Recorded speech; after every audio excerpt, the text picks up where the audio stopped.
This is the primary audio circuit for the Reuters Live service.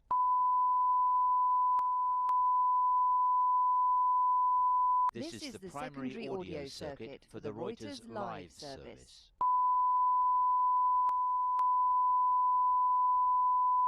This is the primary audio circuit for the Reuters Live service.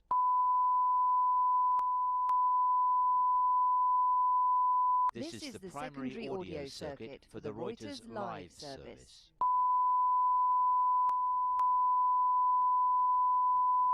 This is the primary audio circuit for the Reuters Live service.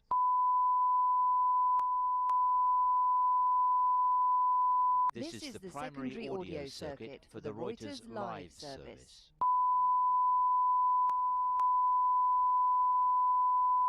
This is the primary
trying to figure out some instant articles.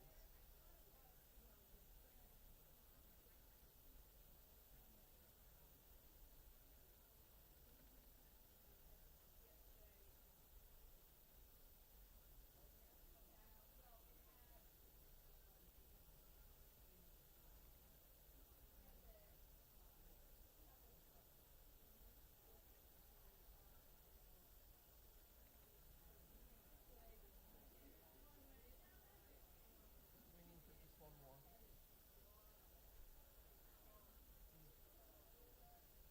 Murad seeking his pictures.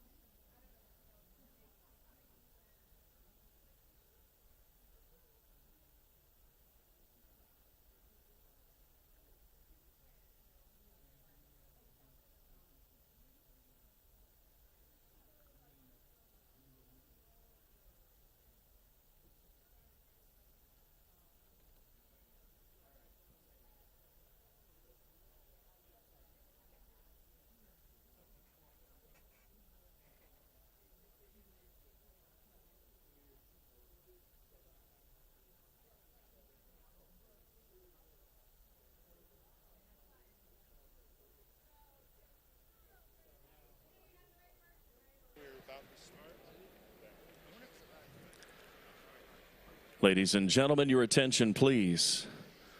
So that we may begin the program, we ask that you please find your seats at this time. Once again, so that we may begin, please find your seats at this time. Thank you.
escort him. Okay. He's good. You can tell me where my seat is? Yes.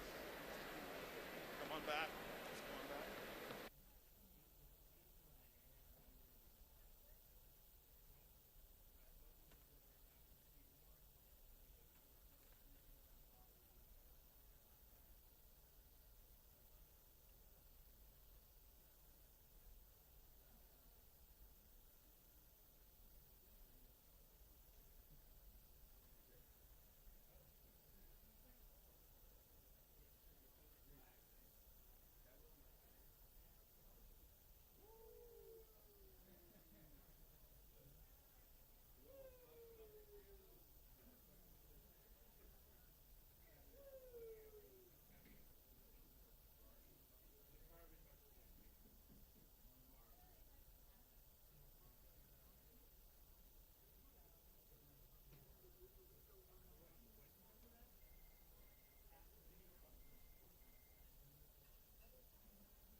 Bismillah ar-Rahman ar-Rahim. In the name of God, most compassionate, most merciful, we request that everyone rise at the current time, stand up to greet the Ali family.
Bismillah ar-Rahman ar-Rahim, alhamdulillahi rabbil alameen. All praises due to God, the Lord of all the worlds. And now, please be seated, ladies and gentlemen. In accordance with Muslim tradition and consistent with the wishes of Muhammad Ali, may God have mercy on him, we begin this program with a brief recitation from the Quran, the scripture of the Muslims, by Hamza Abdul Malik. Hamza Abdul Malik is a young imam of the Midtown Mosque in Memphis, Tennessee, where he's spearheading a neighborhood renewal effort in one of the most blighted neighborhoods in Memphis, and that effort is centered around the mosque. One of the few African-American graduates of Al-Azhar University, he will share with us a few verses from the Quran.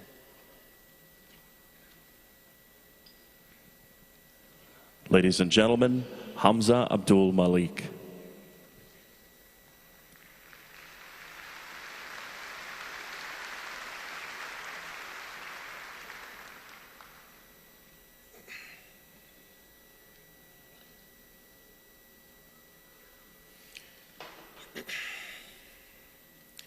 أعوذ بالله من الشيطان الرجيم.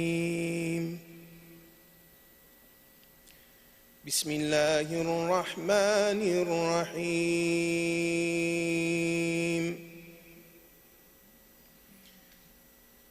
إن الذين قالوا ربنا الله ثم استقاموا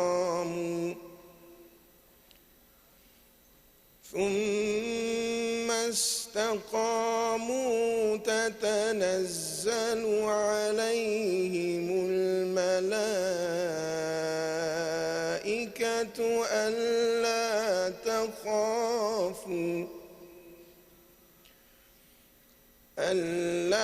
تخافوا ولا تحزنوا وأبشروا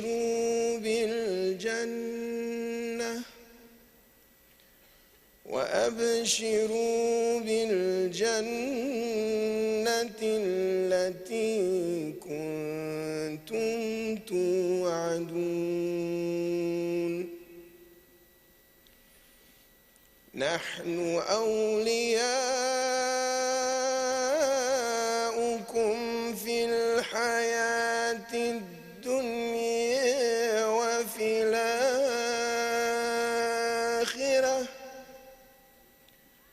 ولكم فيها ما تشتهي أنفسكم ولكم فيها ما تدعون. نزلا من غفور رحيم. ومن أحسن قولا ممن دعا إلى الله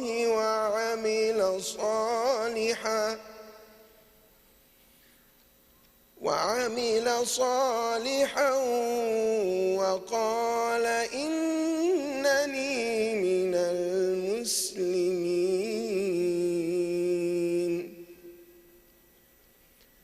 ولا تستوي الحسنة ولا السيئة ادفع بالتي هي أحسن فإذا الذي بينك وبينه عداوة كأنه ولي حميم. وما يلقاها إلا الذين صبروا وما يلقاها إلا ذو حظ عظيم. صدق الله العظيم والحمد لله رب العالمين وصلى الله على سيدنا محمد وعلى آله وصحبه وسلم.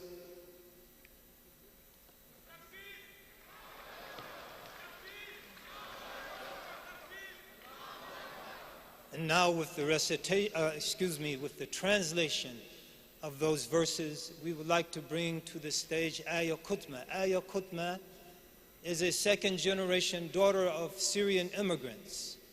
She's an excellent student. In her spare time, in recent years, she raises money to provide medical supplies, surgical instruments, and other forms of medical assistance for Syrian refugees fleeing from the horror of the current conflict in that land, and we pray that Almighty God brings it to a cessation soon. Ladies and gentlemen, Aya Qutma.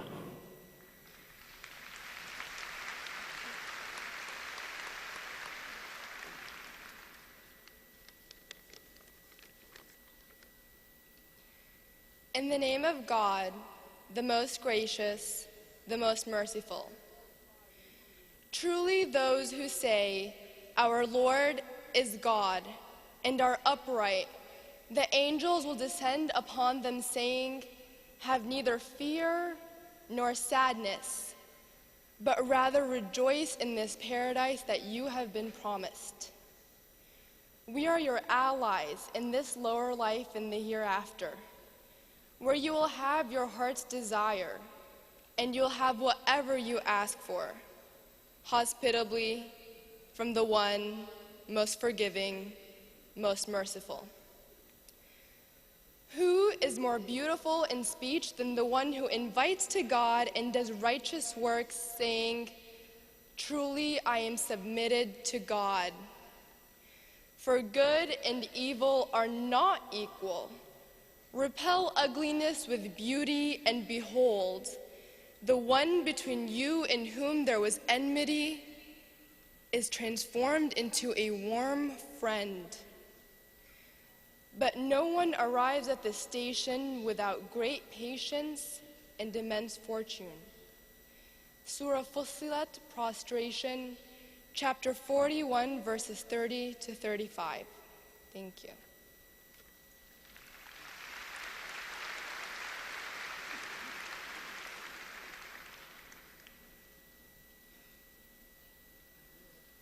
I forgot to mention that she is a Louisvillian, a proud resident of this city.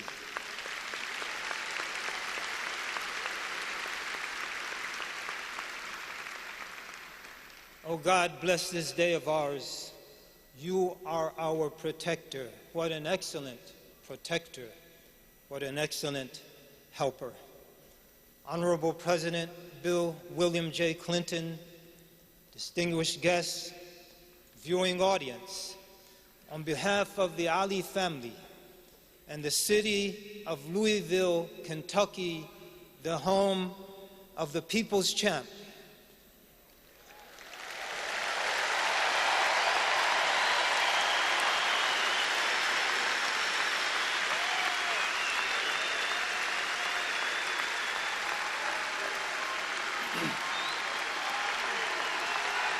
Ali, Ali, Ali.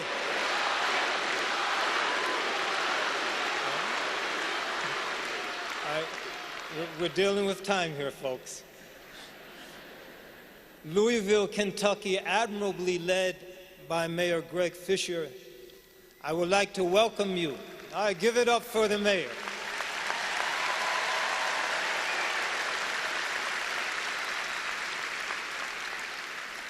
I would like to welcome you to this memorial service for the people's champ, Muhammad Ali. At this time, we would like to introduce our first speaker, Dr. Reverend Kevin W. Cosby.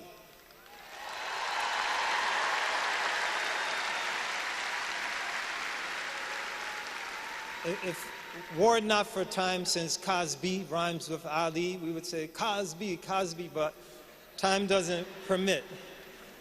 Reverend Cosby has served as senior pastor of St. Stephen Church in Louisville, Kentucky, due greatly to his practical and dynamic Bible teachings. His congregation has grown exponentially over the long years of his ministry. Reverend Cosby combines passion, wit, and intellect as the foundation of an inspirational ministry that has transformed the lives of thousands of individuals. Reverend Cosby.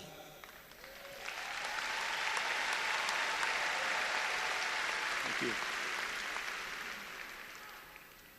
I looked in the dictionary for the word fidelity, and it had two words: Lonnie Ali.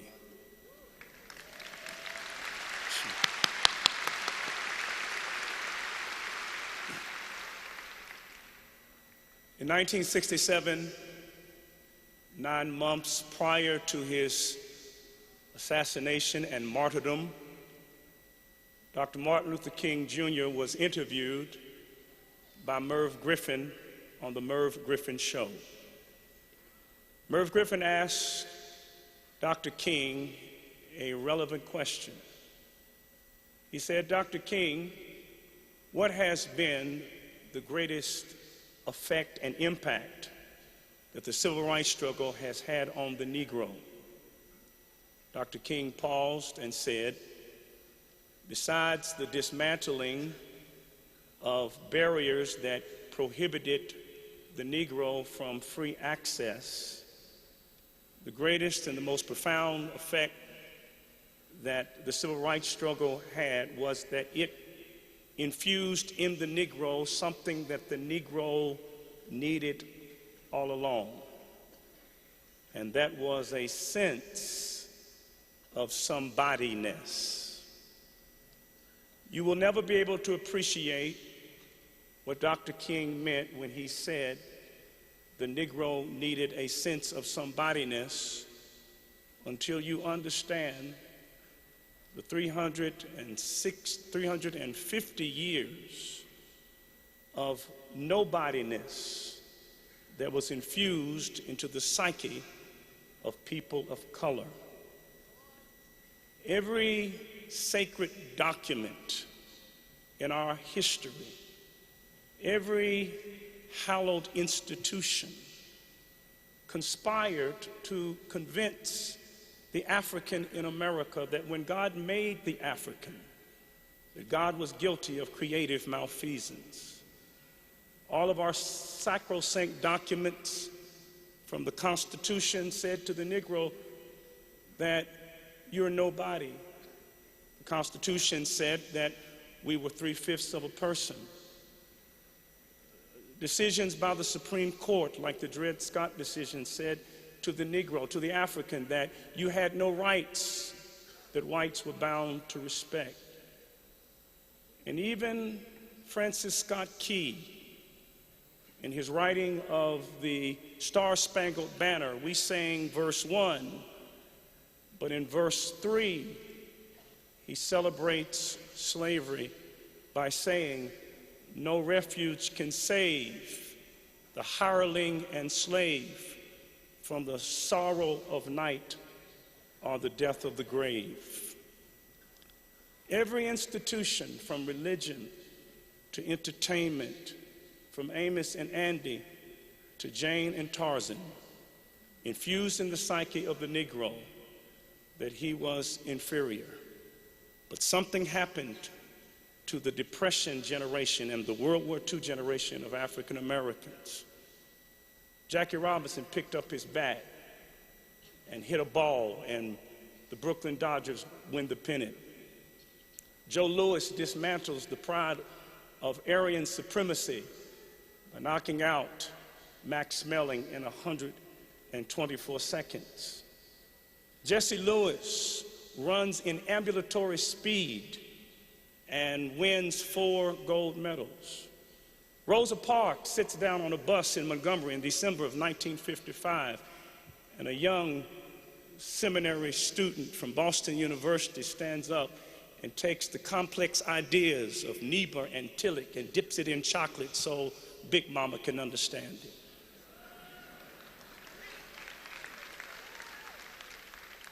And then from Louisville,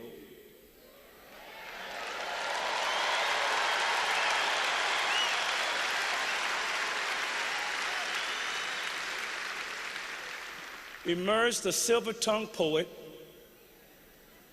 who took the ethos of somebodyness to unheard of heights. Before James Brown said, "I'm black and I'm proud," Muhammad Ali said, "I'm black and I'm pretty."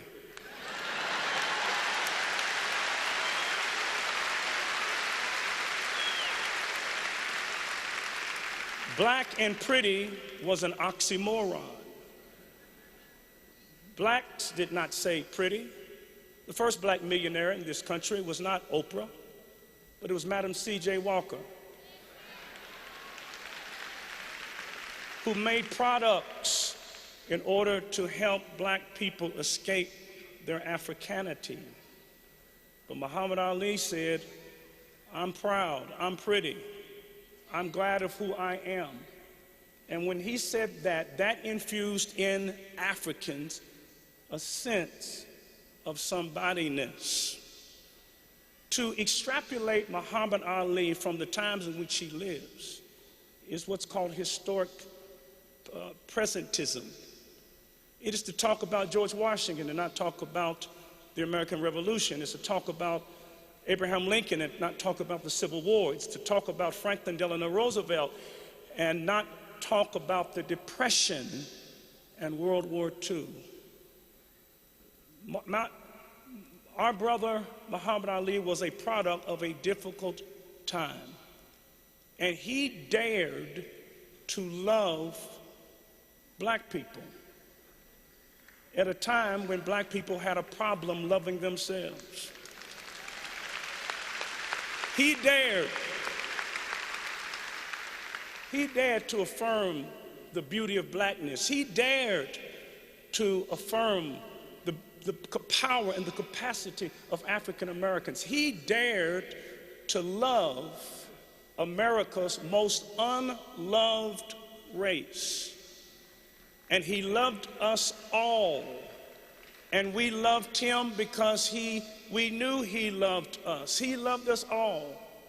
Whether you lived in the suburbs or whether you lived in the slums, whether you lived on the avenue or whether you lived in an alley, whether you came from the penthouse or whether you lived in the projects, whether you came from Morehouse or whether you had no house, whether you were high yellow or boot black, Muhammad Ali loved you. Our city is known for two things. It is known for Muhammad Ali. It is known for the Kentucky Derby. We hope you will come back and visit our city the first Saturday in May. We hope you will place a bet on one of the horses. But if you do, please know the rules. What will happen is the horses will start off in the starting gate, and then the signal will be given. They will run in the mud for 2 minutes, and the winner will then be led to the winner's circle where a wreath of roses will be placed around the horse's neck. We want you to make a bet, but please know the rules. You cannot bet for the horse once it's in the winner's circle. You have to bet for the horse while it's still in the mud.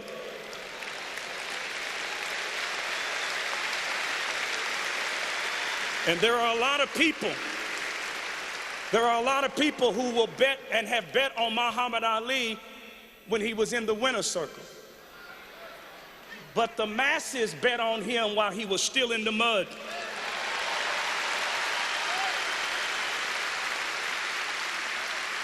Kareem Abdul-Jabbar stood with him when he was in the mud. Jim Brown stood with him when he was in the mud. Bill Russell stood with him when he was in the mud. Howard Cosell stood with him when he was in the mud.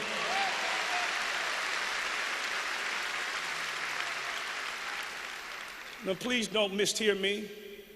I am not saying that Muhammad Ali is the property of black people. He is the property of all people.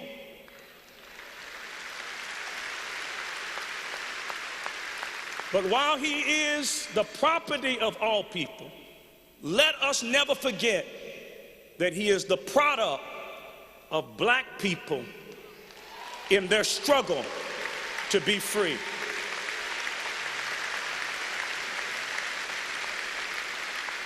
I went looking for Jesus on a poor West End street, thinking that I would find him as he walked around with men and women with stumbling feet, people who had their heads bowed low because they were broke and had nowhere to go. But then I went looking for Jesus way in the sky, thinking he would wear a robe that would dazzle my eye, when suddenly Jesus came walking by with stumbling feet because he'd been hanging with the poor on a West End street.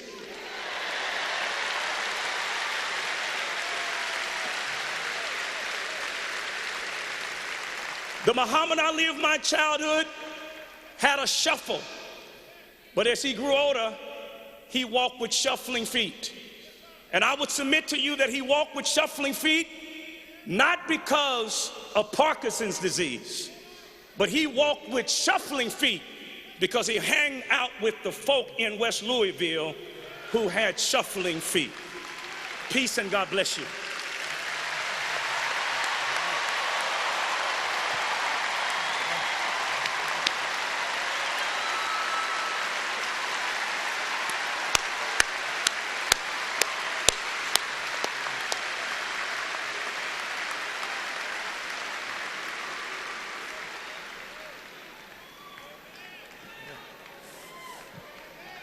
Yes, yes, yes. Yes, yes, yes. Don't give a teenager a telephone and don't give a preacher a microphone.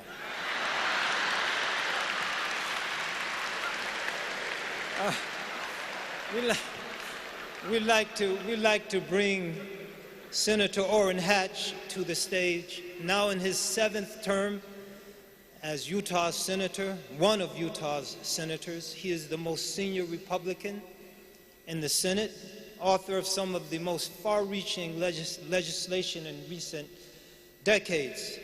Senator Hatch is a seasoned and distinguished public servant. We are deeply honored by his presence today.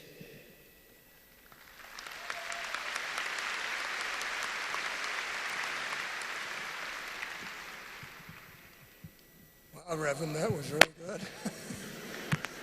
It's hard for this poor old senator to have to follow that, is all I can say. Well, ahead of the first fight with Sonny Liston, Muhammad Ali stood before a crowded pack of reporters and told the world unapologetically who he was. I'm the greatest. That's what he said. With this simple proclamation, Ali took the pen of history and wrote his own title in the textbooks.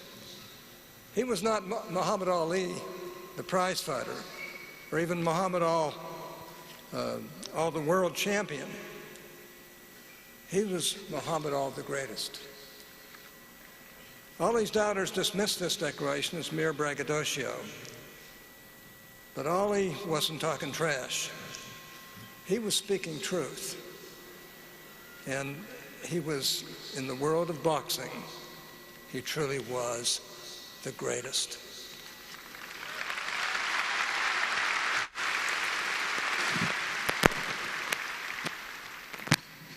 With the cutthroat quickness of a street fighter and the simple grace of a ballerina, Ali moved with Achilles-like agility and punched with Herculean strength.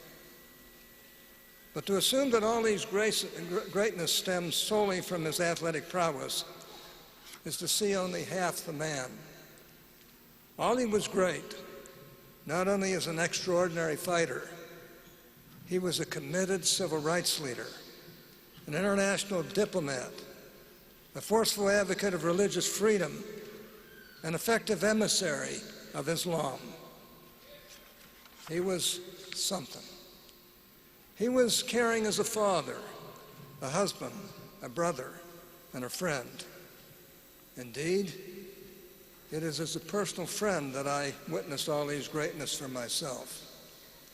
I first met Muhammad Ali 28 years ago, almost to the day, to this day. I was in my Senate office, and an assistant called in and said, "You have a visitor outside."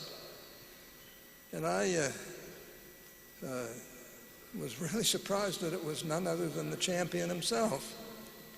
The friendship we developed, I think, was puzzling to many people, especially to those who saw only our differences. I might say that,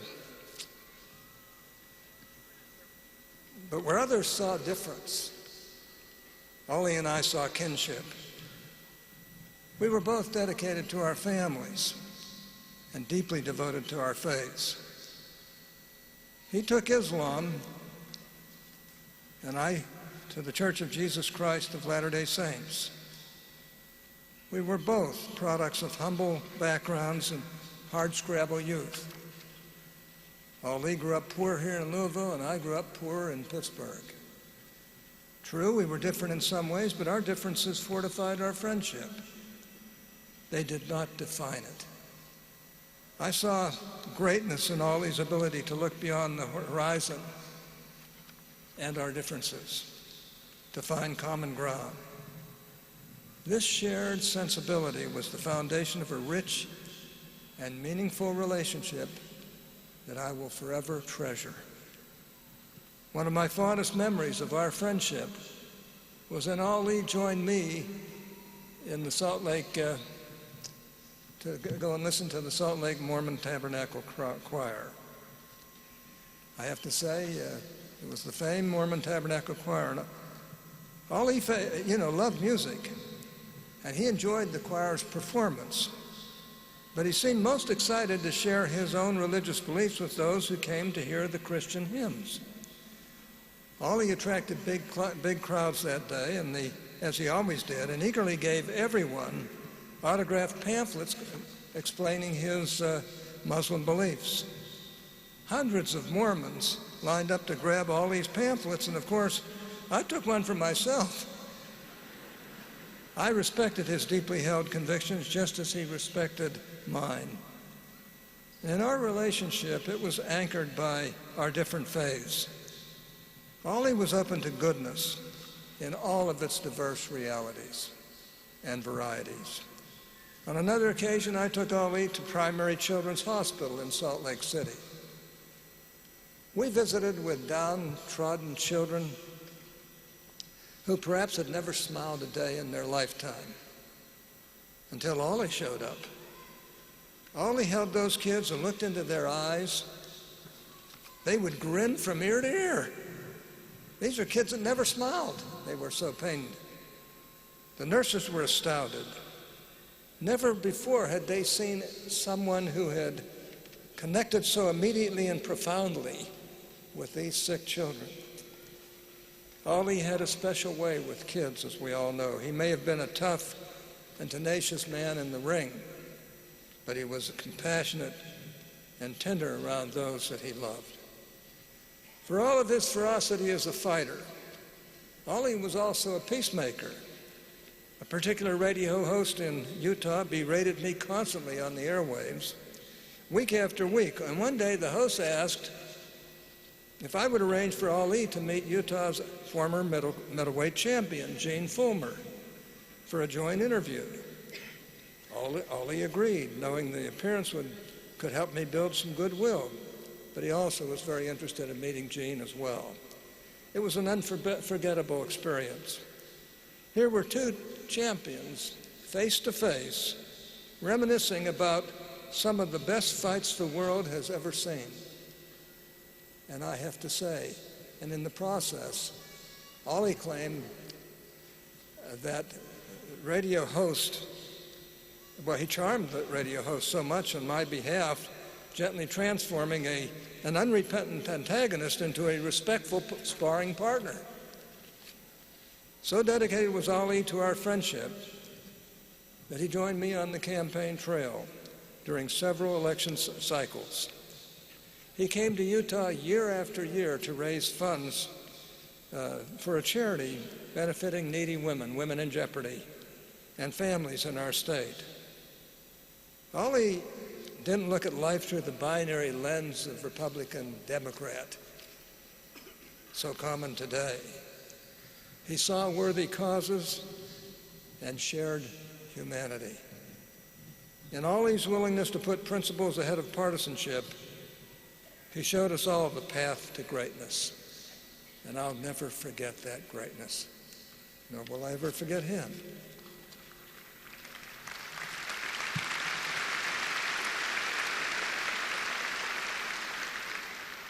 There were many faces to Ali's greatness.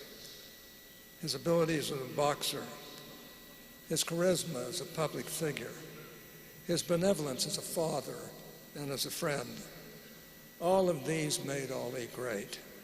But it was something else that made him the greatest. Ali was the greatest because, as a debilitated yet unbroken champion in his later years, he pointed us to a greatness beyond ourselves, a greatness beyond even Ali.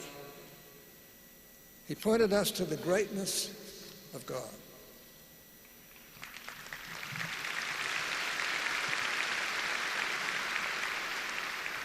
God raised up Ali to be the greatest fighter in the world of all time.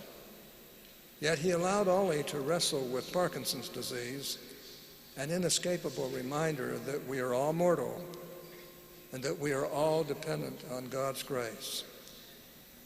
Ali believed this himself. He once told me, "God gave me this condition to remind me always that I am human and that only He is the greatest."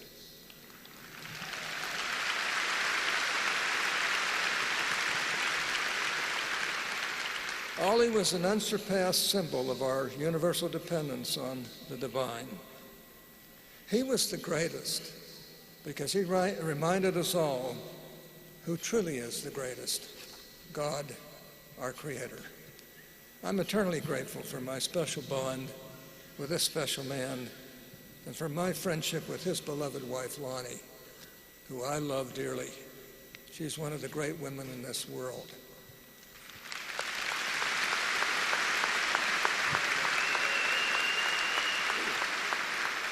She was dedicated to her companion to the very end, and boy, I know it. I pray that all may rest peacefully, and that Ali will rest peacefully in the presence of the greatest of all, even our God. I can bear testimony that I believe in God. I believe that we're here on earth for a reason. I believe that this earth life is a time for us to do what's right for God and for our fellow men and women. And I don't know that I've ever met anybody who did it any better than my friend, Muhammad Ali. God bless you. God bless the family.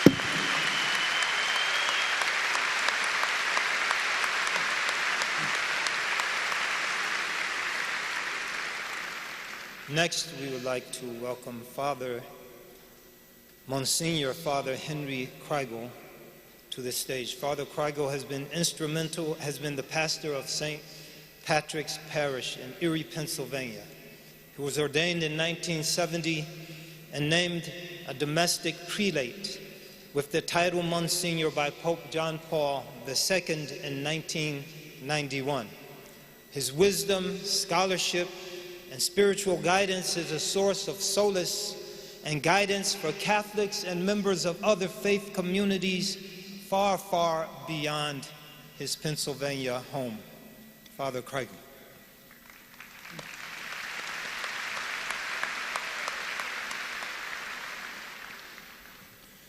Let us pray.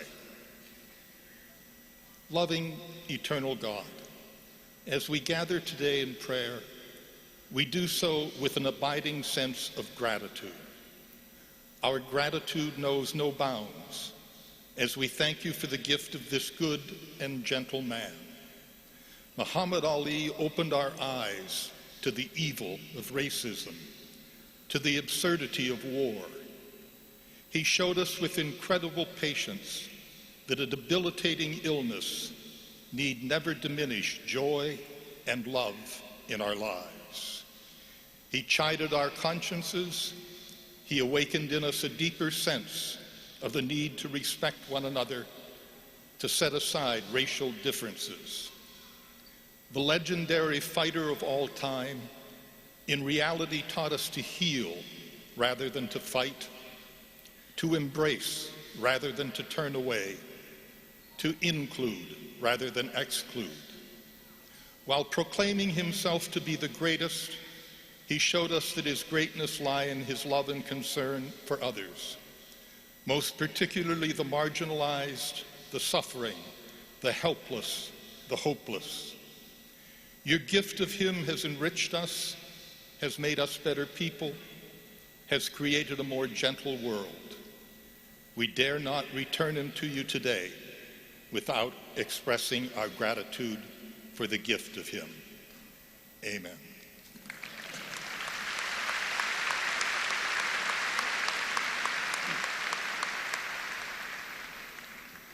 Next, we will hear a few brief remarks from Dr. Timothy Giannotti. Dr. Giannotti is a professor of Islamic Studies at the University of Waterloo in Ontario, Canada.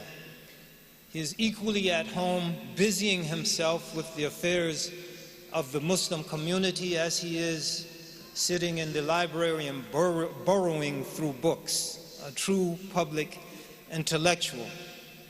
Dr. Giannotti is the initial and principal Islamic advisor to the Ali family.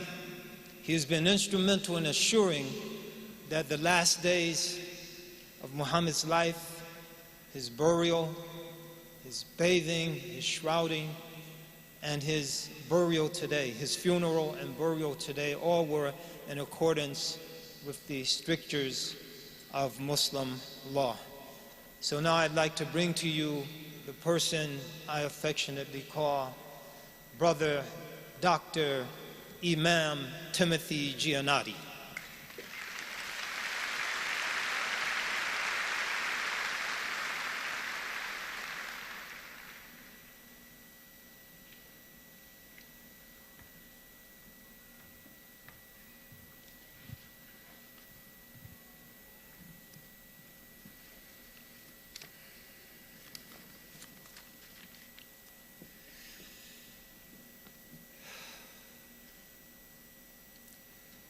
Bismillah ar-Rahman ar-Rahim.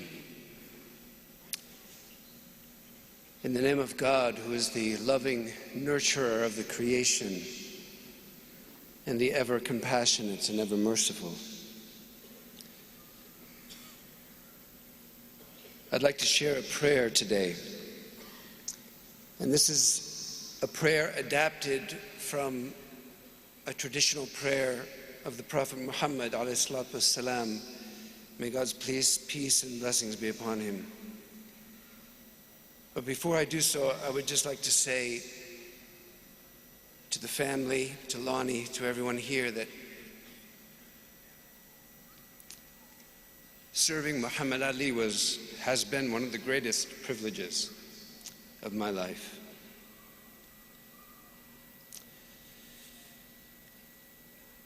O God, you who are the light of the heavens and the earth, grant our brother Muhammad a light in his heart, a light in his earthly body now restored to the earth, a light in his grave, a light before him as he journeys on to you, a light in all that he has left behind in this world, a light to his right and a light to his left. O God, increase him in light. grant him light. A light in his deeds in this world and a light in the hereafter. A light in the hearts of those whom he loved, and a light in the eyes of those who loved him. A light in those whom he knocked down, and a light in those whom he lifted up. A light in his words which echo in our hearts. A light in the lives of all those whom he touched. A light in his children, and a light in their mothers. A light in his grandchildren, and a light in his devoted wife, Lani. O Lord, increase your servant in light and give him light. Embrace him in light and fill us all with light. Ya Nuru Samawati wal Ard, O you who are the light of the heavens and the earth. Ya Arham Ar-Rahimin, O you who are the most merciful of all those who show mercy. Ya Allah, Yahu.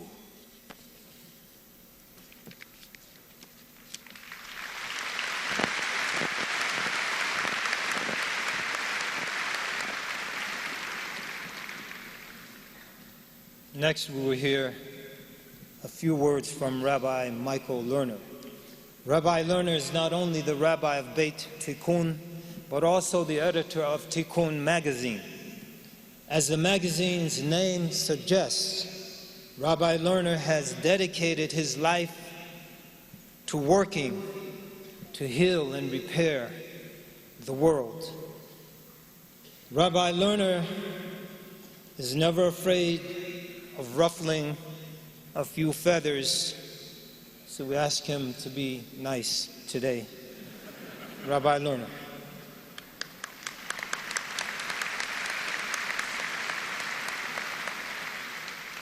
We'll see about those feathers. El Malei Rachamim Shochen Bameromim. Master of compassion, God of compassion, send your blessings to Muhammad Ali, and send your blessings to all who mourn for him, and send your blessings for all the millions and millions of people who mourn for him all over this planet. Amen. I come here speaking as representative of American Jews, and to say that American Jews have played an important role of solidarity with the African American struggles in this country, and that we today stand in solidarity with the Islamic community in this country and all around the world.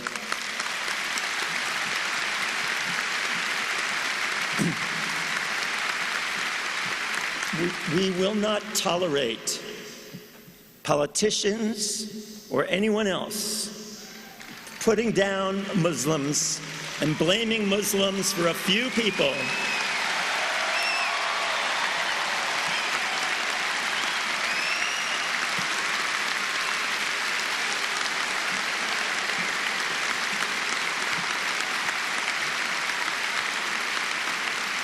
We know what it's like to be demeaned. We know what it's like to have a few people who act against the highest visions of our tradition to then be identified as the value of the entire tradition. And one of the reasons that we in Tikkun magazine, a magazine of liberal and progressive Jews, but also an interfaith magazine, have called upon the United States to stand up to the part of the Israeli government that is oppressing Palestinians is that we as Jews understand that our commitment is to recognize that God has created everyone in God's image and that everyone is equally precious, and that means the Palestinian people as well as all other people on the planet.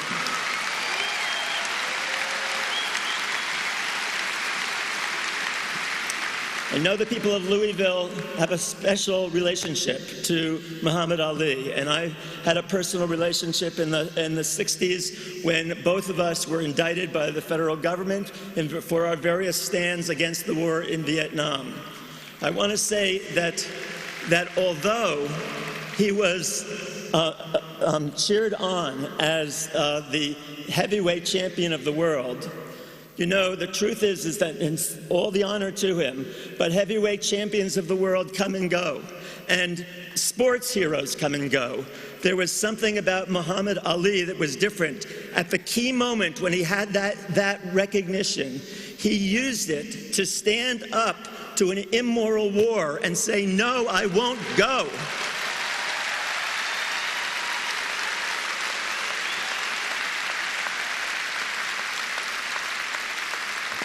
And it's for that reason that tens of millions of Americans who don't particularly care about boxing do care about Muhammad Ali, because he was a person who was willing to risk a great honor that he got and a great fame that he got to stand up for the beliefs that he had, to speak truth to power when the rest of the people around him said, "No, no, you're going to lose your championship." And it was taken away from him for 5 years. But he stood up and was willing to take that kind of a risk because of that kind of moral integrity.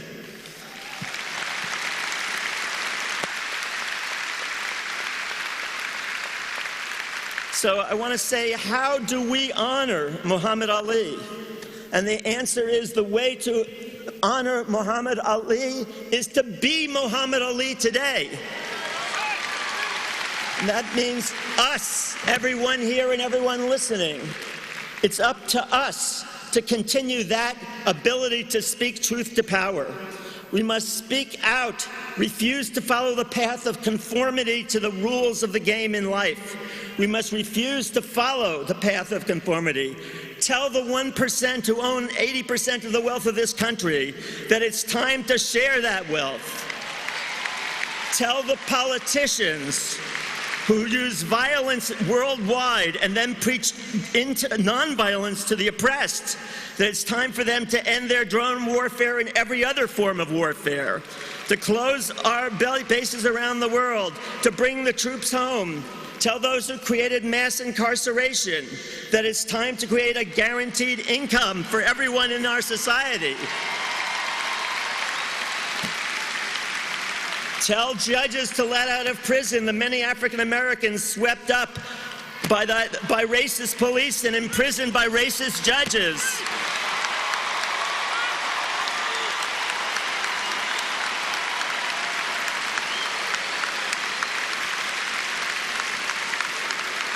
And many of them in prison today for offenses like possessing marijuana that white people get away with all the time.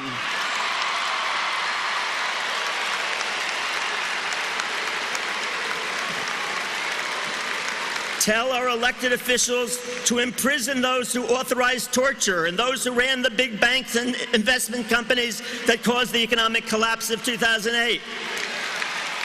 Tell the leaders of Turkey to stop killing the Kurds. Tell Israeli Prime Minister Netanyahu that the way to get security is for Israel is to stop the occupation of the West Bank and help create a Palestinian state.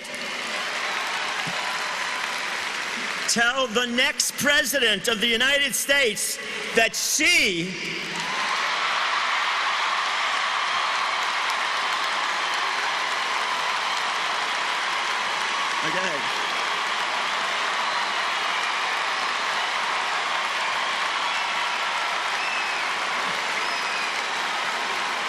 Tell the next president of the United States that she should seek a constitutional amendment to make all national and state elections funded by Congress and the state legislatures and all other sources of money be banned, including money from corporations, from individuals, all other money, make it all public funding.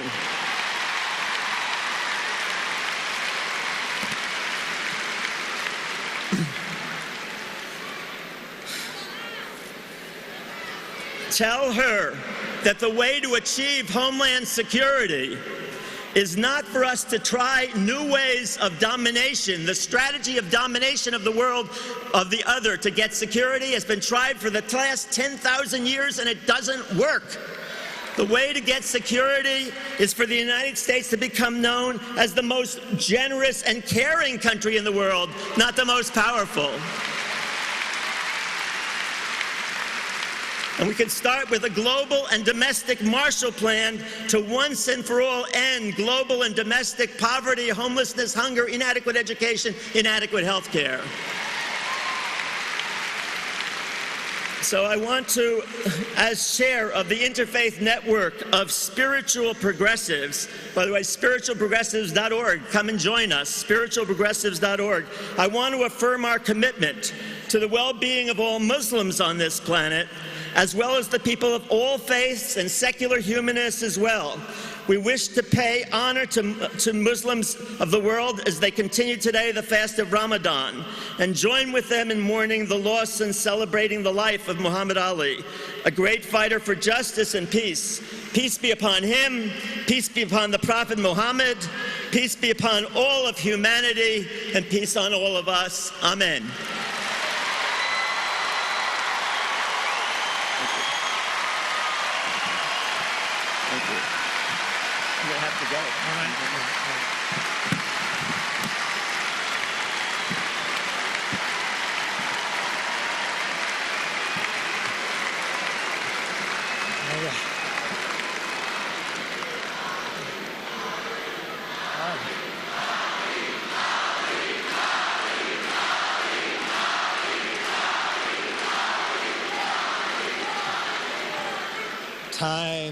Time is not on our side. After that speech, I have to edit my initial remarks. Honorable First Man, William J. Clinton.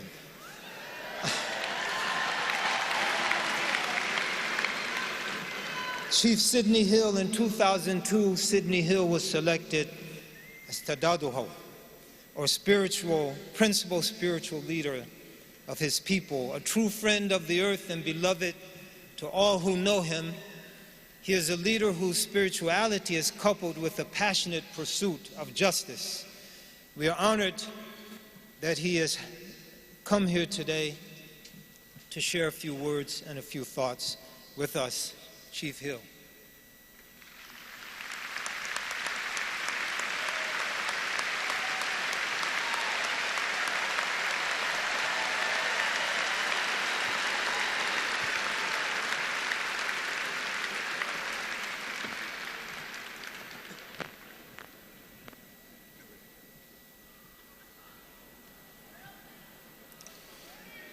Kenu kwaso I nia and guy hoen dachwa dan kewa nachwa o the nashoni on go home. Echia danuta and they he scano a sonoftunio hek dananga o sundowa gona o ungayat Tawaha Kagonda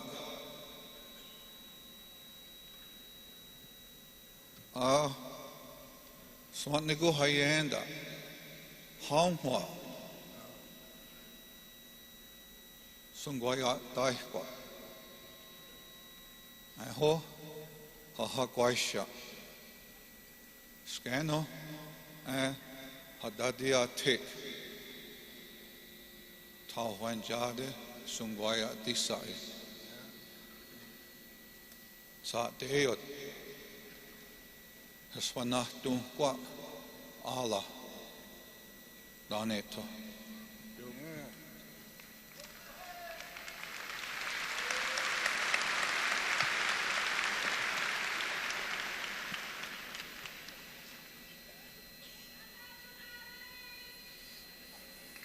This is Chairman Stevens with us here, Oneida Nation, and Laura Lyons from the Onondaga Nation. Translation, he said, my relatives, it is my responsibility to pick up the words for the Haudenosaunee, the people of the Longhouse. They wish you well. They want you to be at peace of mind. Now, this great darkness that has happened to us, you must understand that he who had gathered us here, that his road is straight. Peacefully, he will arrive at his land. Sungwaya Disae, our Creator. It is the same as you call him, Allah. These were the words.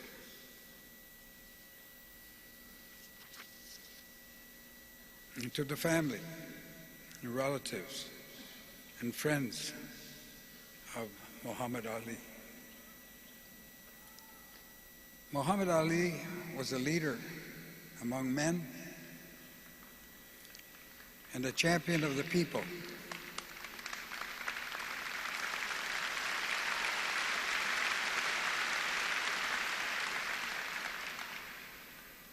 He fought for the people of color, yet he was a man of peace and principle, a man of compassion who used his great gifts for the common good. His spirit has a clear path to the Creator. Tadadaho, Sidney Hill, a spiritual leader of the Haudenosaunee, Six Nation Iroquois Confederation, Onondaga Nation, and myself, Joe Equishon, Faith Keeper, Turtle Clan, Onondaga Council of Chiefs, have journeyed here today to add our voice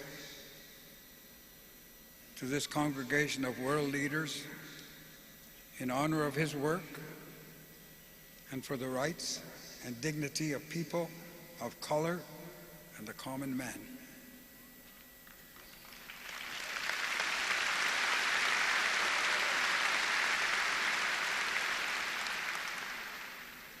He was always in support of the indigenous people of this hemisphere in our quest for our inherent land rights, self-determination, identity, and collective rights that include the natural world.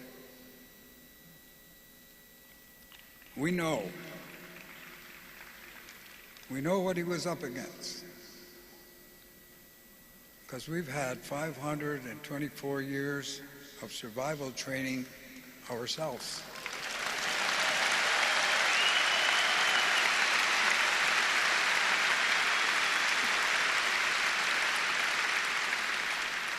In 1978, a congressman from the state of Washington put a bill into Congress to terminate our treaties with the United States.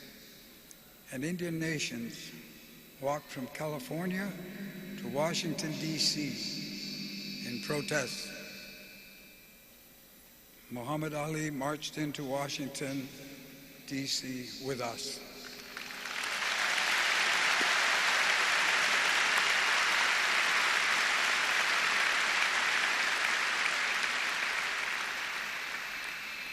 He was a free, independent spirit. He stood his ground with great courage and conviction, and he paid a price. And this country did too. And we all did. Values and principles will determine one's destiny.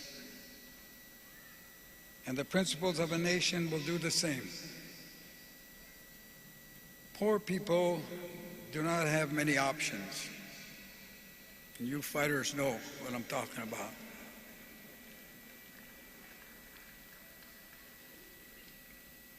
He said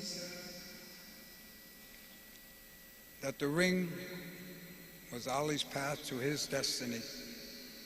He said he'd be heavyweight champion of the world, and he was. 3 times. And this 4th time, right here, right now.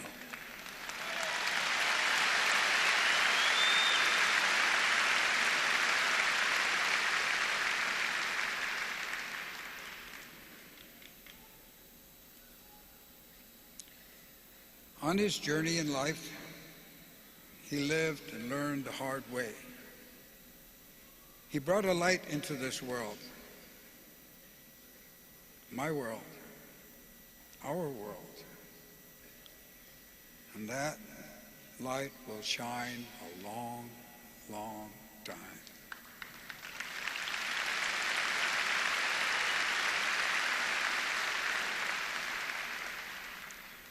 Peace, brother, peace. And on behalf of Tadadaho, the Haudenosaunee, my friend Ernie, and the indigenous people everywhere, peace. Thank you. Yawaha.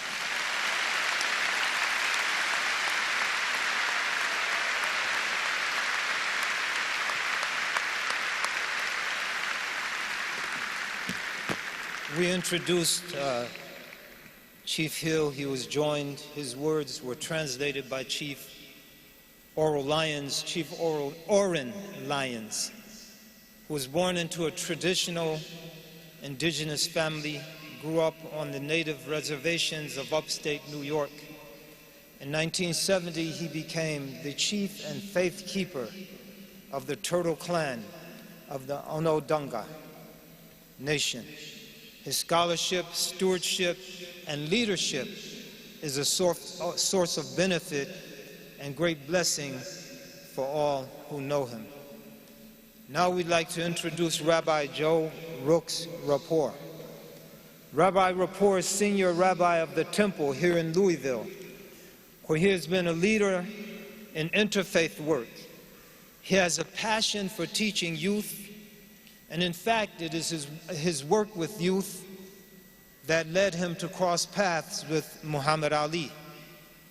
His religious leadership focuses on compassion, care, and working together with all to build a better world. Rabbi Rapport.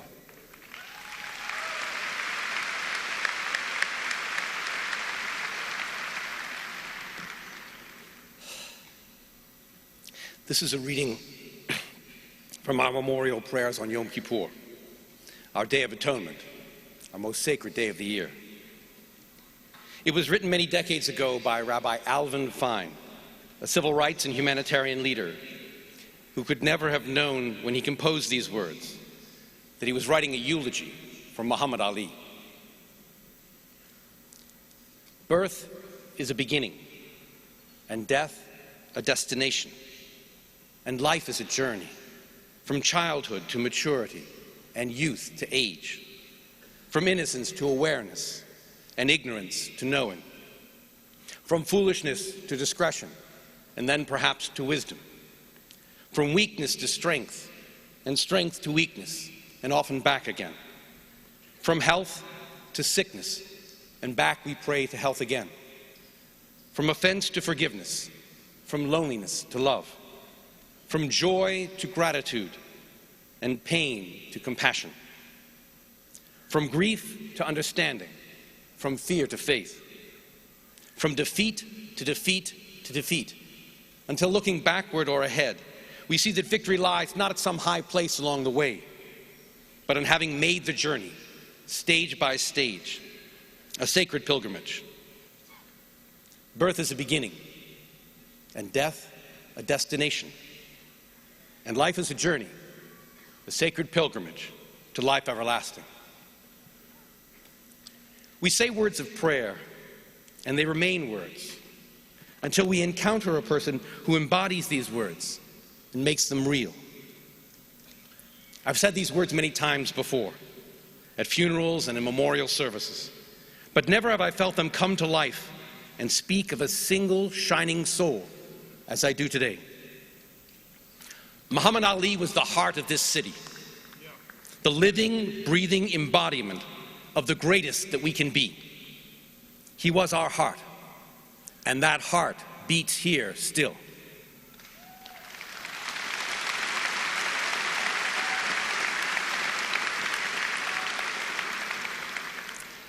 Let me tell you a story you already know. It's one of those stories about Ali being gracious to a stranger that so many of us have told so many times and in so many ways that we sometimes forget the lessons that these stories were intended to teach us. It's a story Hannah tells about her father towards the end of their book, The Soul of a Butterfly. Hannah's driving her father to a bookstore on one Sunday to pick up some Bibles and Qur'ans for a project that he's working on. They pass an elderly man standing by the road with a Bible in one hand and his thumb in the air with the other. They offer him a ride. And he thanks them, saying that he's on his way home from church. He only needs to go a few miles down the street where he can pick up a cab. Hannah asks where he lives. He doesn't want to trouble them or go out of their way. He has no idea who's sitting in the front seat of this car. Until Muhammad Ali turns around and says, "It's no trouble at all. We're just on our way to a bookstore to buy some Bibles and Qur'ans." Once the man gets over meeting the greatest of all time, he insists that he has 3 Bibles in his house, and he'd be pleased to give them to Ali in appreciation for the ride. Ali thanks him, but says he wants to pay for the Bibles. The man says, "No, the Bibles were meant as a gift." Ali asks him what he does for a living, and it turns out that the man's had a stroke and he's been forced into retirement. Ali then tries to hand him a big pile of money for the Bibles. But the man refuses, and this is where things get interesting. Ali says, "Take the money, man, I'm trying to get into heaven." And the man replies, "So am I." Ali is not taking no for an answer. He says, "If you don't take the money, I might not get in." And the man replies, "If I do take your money, I might not get in." They arrive at his home, and the man invites him in to meet his wife of 30 years. He gives Ali the Bibles. Ali slips the money under a napkin on the kitchen table. They're about to leave, and Hannah gives the man her phone number and tells him to call her if he ever needs a ride home from church again. Sitting in the car, Ali turns to his daughter and asks, "Would you really go out of your way and pick him up and drive him all the way home?" And she says yes. And with tears in his eyes, he says, "That's me in you."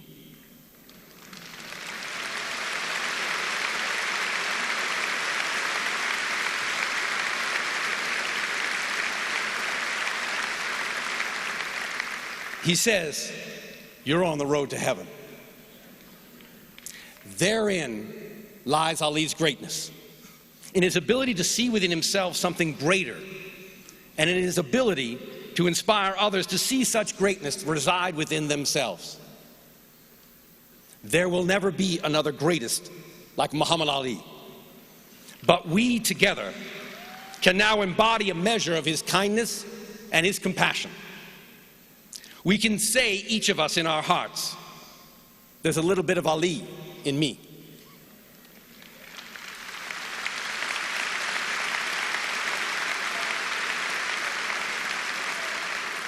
This week, we have mourned the loss and celebrated the life of a Louisville legend and a citizen of the world. And of all the words and in all the ways, the most powerful moments have always been made in the voices of young people, repeated in prayer services and chanted in the streets. "I am Ali. I am Ali. I am not the fighter that Ali was. And I may not have the courage which he never lacked. And I am definitely not as pretty. But in my heart, and in my hope, and in my prayers, I am Muhammad Ali."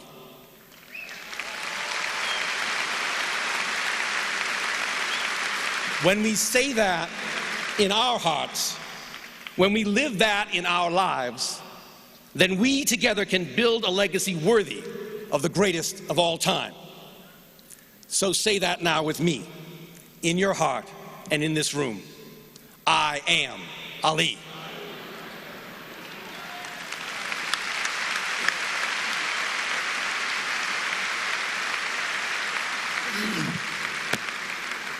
You know, one of the amazing things that we've witnessed during our time here in Louisville has been just so many stories of common, ordinary people.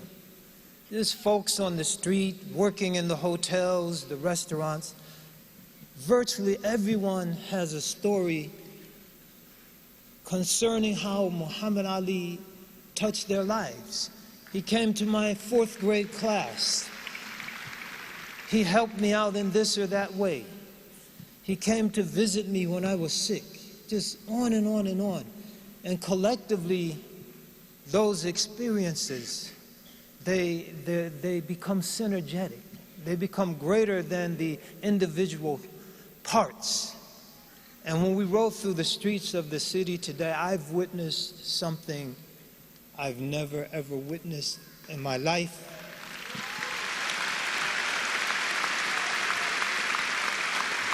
And I don't think I will ever witness again. I witnessed the power. In our Muslim tradition, we call it wilaya. It might be loosely translated as sainthood. I witnessed the power of sainthood.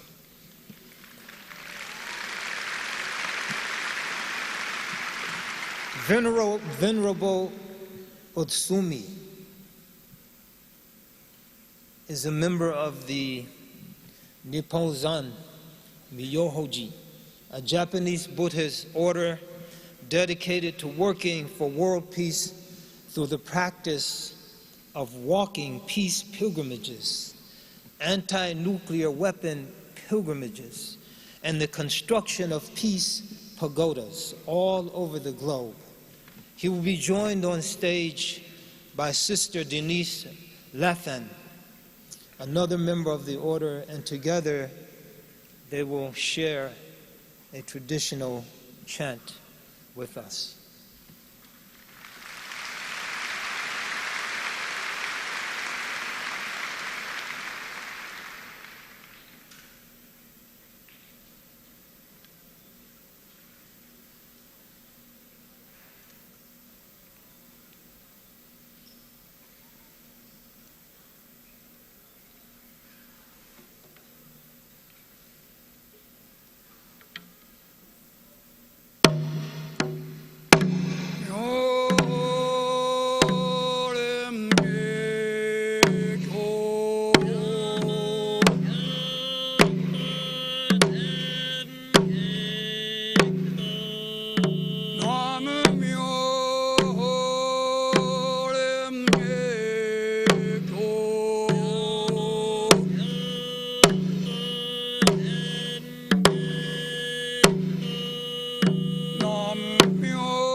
Now we will listen to a reading by Ambassador Shabazz.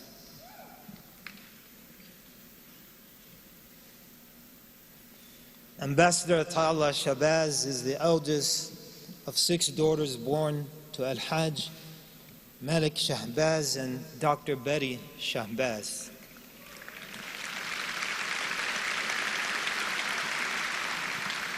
She proudly shares that she is inspired by her parents, their parents, and those before them through the descending generations. The former Prime Minister of Belize recognized her as a key ambassador on international cultural affairs and project development, and in 2002 appointed her as ambassador at large.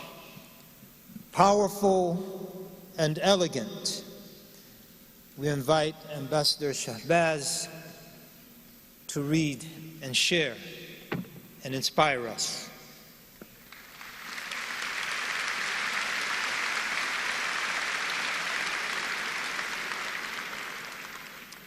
Assalamu alaikum. May peace be on all of us. As this is a homegoing celebration, I find myself balanced between that of celebration and depletion, loss, and somehow or another, my breathing capacity has been weakened this past week. So I ask all of you gathered and afar to please muster up and transmit a bit of your air to me. In the memory of Muhammad Ali, thank you all. Shukran, merci, obrigado, muchas gracias, shukriya, and more as the globe centers at this very moment amidst the holy month of Ramadan, where every 2 hours there's a time zone praying and including Muhammad Ali and his family in their thoughts. Amidst that are the prayers of all faiths, all those touched, even those that don't claim a religion, are feeling something right now in honor of the family and the memory of their father, husband. In the spirit of my parents, Malcolm X Shabazz and Dr. Betty Shabazz,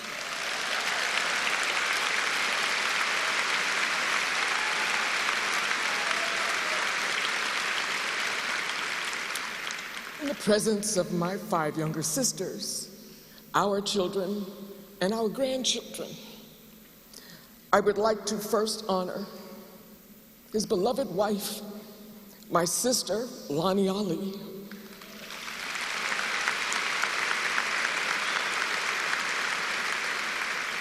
for all the strengths that you know and that resonate beyond. Sometimes you do need a little help, no matter how magnificent you are. And indeed, those that were with him, that loved him, his family members, sustained that. His 9 children, and I will name them: Maryam, Rashida, Jamila, Muhammad Jr., Kalila, Mia, Hana, Layla, and Assad, as well as their mothers and the third generation of Ali grandchildren who accompany them.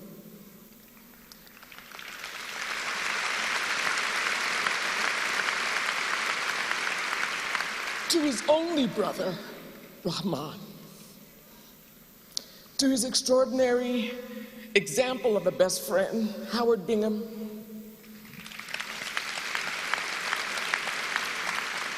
and to his sister-in-law, Marilyn Williams, for all the grief that I am depleted by and others are feeling by his transition. There is none comparable to yours, and I know that. On this day and those to come, as you redefine your waking days with a life without him here presently, very different. Photos, memories, all the things that we have on him that keep him going. He touched you differently, and that has to be honored and recognized, never forsaken.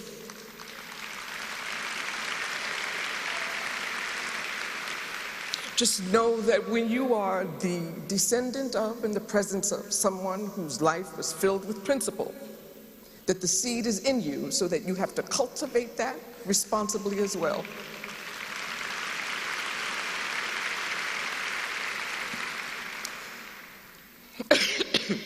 This moment is very meaningful for me to have been amongst those chosen and blessed by Muhammad himself and affirmed by his wife Lonnie to take part by sharing a prose and a statement during this homegoing ceremony. While he and I had a treasured relationship, the genesis of this love was through the love for my father. Muhammad Ali was the last of a fraternity of amazing men bequeathed to me directly by my dad. Somewhere between me turning 18, 19, or 20, they all seemed to find me somehow, guided by an oath or a promise to my dad, long after him leaving this earth, to search for me. And they did. Each one remaining in my life until joining the rest of the heavens' beloved summit of fearless humanitarians. This included Muhammad Ali, whom my dad loved as a little brother, 16 years his junior, and his entrusted friend. There was a double take when I came upon him, a once childhood child, and now looking right into his face. And you know how he is. You know, he gives you that little dare, like, is that you?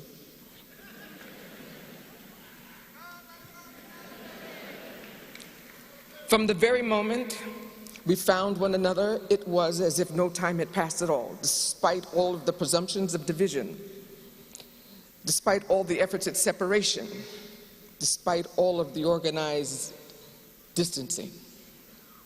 We dove right into all of the unrequited, yet stated and duly acknowledged spaces we could explore and uncover privately. We cried out loud. His belt,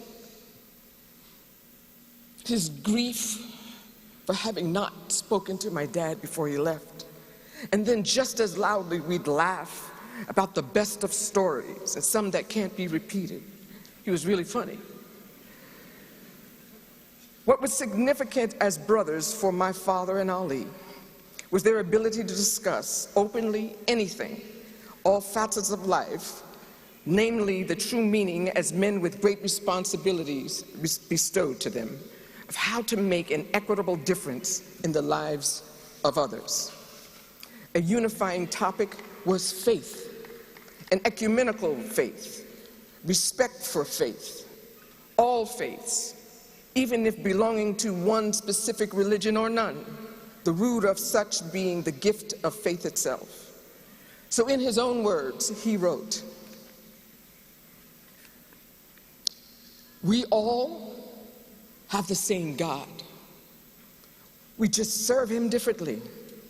Rivers, lakes, ponds, streams, oceans, all have different names, but they all contain water. So do religions have different names, and yet they all contain truth. Truth expressed in different ways and forms and times. It doesn't matter whether you're a Muslim, a Christian, or a Jew. When you believe in God, you should believe all people are part of one family.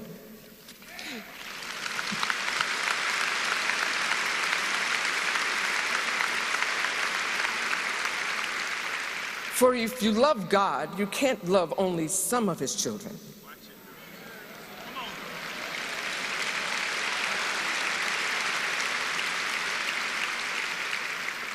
His words, and certainly ideals shared by both men.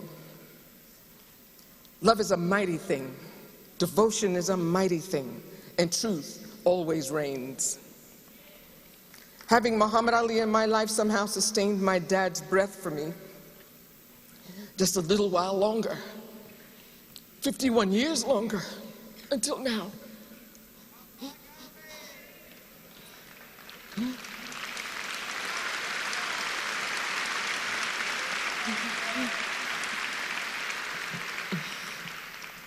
I am forever grateful that our union on this earth together allowed for me a continuum of shared understanding, preserved confidentialities, and the comfort of living in his hometown of Louisville, Kentucky for the past 6 years.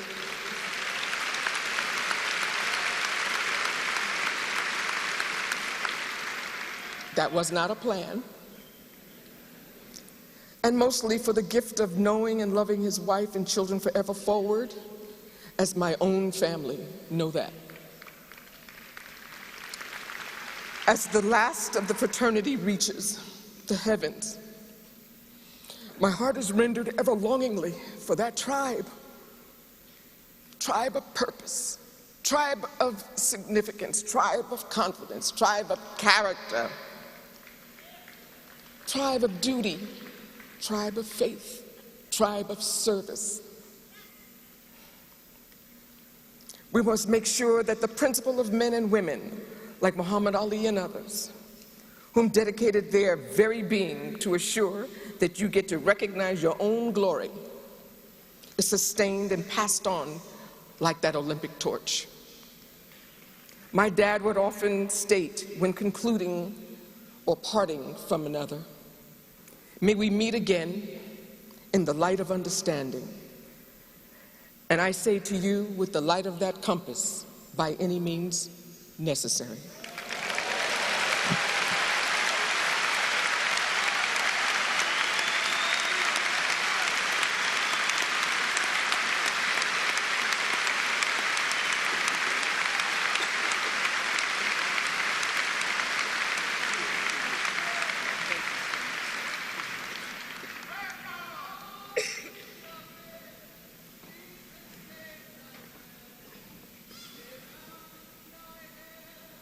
Ladies and gentlemen, representing the President of the United States and Mrs. Obama, Miss Valerie Jarrett.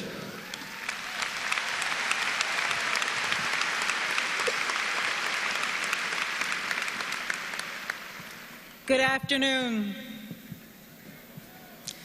On behalf of President Obama and Mrs. Obama, I wish to express to you their deepest regret that they couldn't be with us here today as we celebrate the extraordinary life of Muhammad Ali.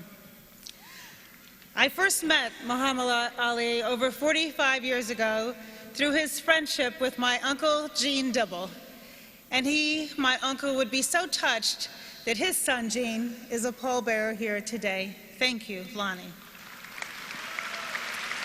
Because of my family connection, the President and First Lady asked me if I would read this tribute to you, penned by President Obama. It was 1980. An epic career was in its twilight. Everybody knew it, probably including the champ himself. Ali went into one of his final fights, an underdog. All of the smart money was on the new champ, Larry Holmes. And in the end, the odds makers were right. A few hours later, at 4 a.m., after the loss, after the fans had gone home and the sports writers were writing their final take, a sports writer asked a restroom attendant if he'd bet on the fight. The man, black and getting on in years, said he'd put his money on Ali. The writer asked why. Why, the man said? Why? Because he's Muhammad Ali. That's why. He said, "Mister, I'm 72 years old, and I owe the man for giving me my dignity."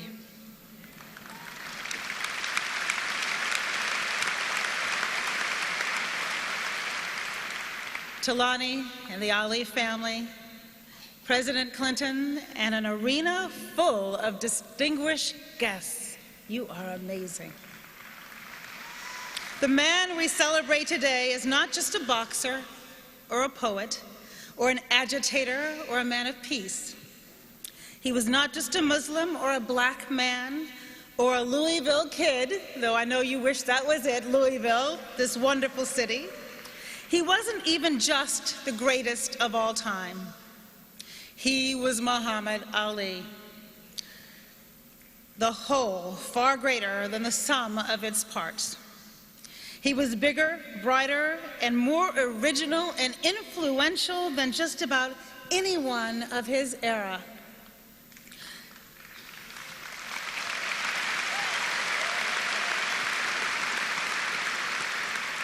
You couldn't have made him up. And yes, he was pretty too. He had fans in every city, every village, every ghetto on the planet. He was feted by foreign heads of states. The Beatles' British invasion took a detour to come to him. It seemed sometimes that the champ was simply too big for America. But I actually think that the world flocked to him in wonder precisely because, as he once put it, Muhammad Ali was America.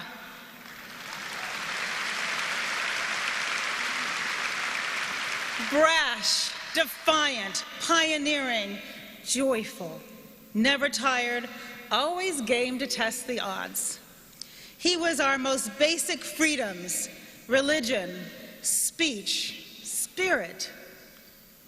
He embodied our ability to invent ourselves. His life spoke to our original sin of slavery and discrimination, and the journey he traveled helped to shock our consciousness and lead us on a roundabout path towards salvation. And like America, he was always very much a work in progress. We do him a disservice to gauze up his story, to sand down his rough edges, to talk only of floating like butterflies and stinging like bees. Ali was a radical, even in a radical of times, a loud and proud and unabashedly black voice in a Jim Crow world.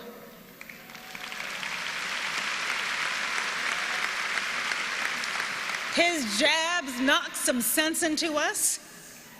Yes, they did, pushing us to expand our imagination and bring others into our understanding. Now, there were times when he swung a bit wildly, that's right, wound up and accidentally may have wronged the wrong opponent, as he was the first to admit. But through all his triumphs and failures, Ali seemed to achieve the sort of enlightenment and inner peace that we are all striving towards. In the 60s, when other young men his age were leaving the country to avoid war or jail, he was asked why he didn't join them. He got angry. He said he'd never leave. His people, in his words, are here. the millions struggling for freedom and justice and equality, and I can do a lot of help in jail or not, right here in America.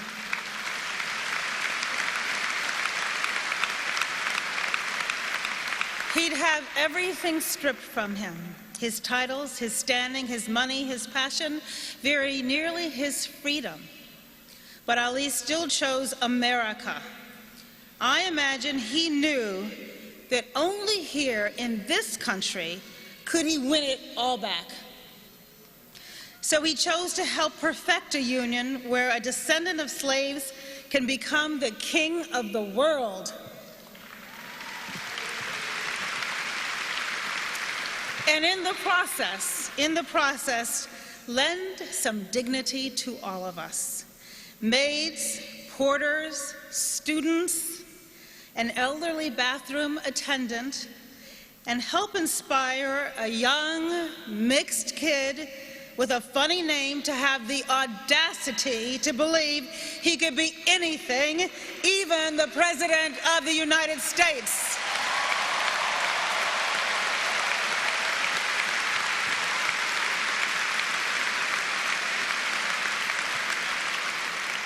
Muhammad Ali was America. Muhammad Ali will always be America. What a man. What a spirit. What a joyous, mightiful champion. God bless the greatness of Ali. God bless his family. And God bless this nation we love. Thank you very much.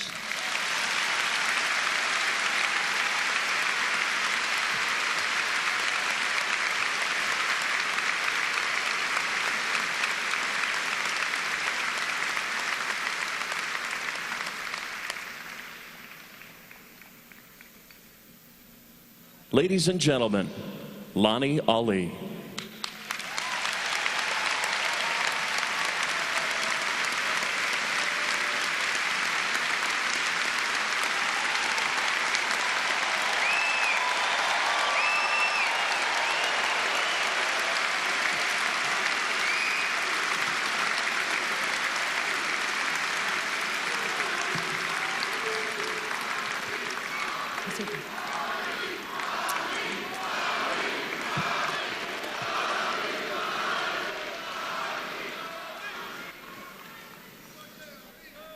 Assalamu alaikum. Peace be upon you. You know, I said something to Matt Lauer yesterday that I firmly believed Muhammad had something to do with all of this. And I think we are right. Thank you all for being here to share in this final farewell to Muhammad. On behalf of the Ali family, let me first recognize our principal celebrant, Imam Zayed Shakir, and also Dr. Timothy Giannotti. We thank you for your dedication to helping us fulfill Muhammad's desire that the ceremonies of this past week reflect the traditions of his Islamic faith. And as a family, we thank the millions of people who, through the miracle of social media, inspired by their love for Muhammad, have reached out to us with their prayers. The messages have come in every language, from every corner of the globe. From wherever you are watching, know that we have been humbled by your heartfelt expressions of love. It is only fitting that we gather in a city to which Muhammad always returned after his great triumphs, a city that has grown as Muhammad has grown.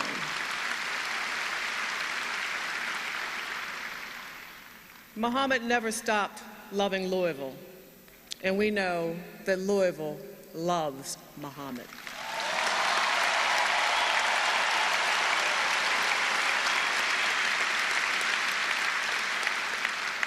We cannot forget a Louisville police officer, Joe S.B. Martin, who embraced a young 12-year-old boy in distress when his bicycle was stolen.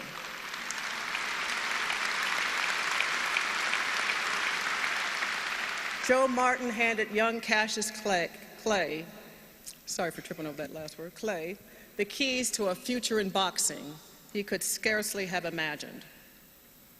America must never forget that when a cop and an inner city kid talk to each other, then miracles can happen.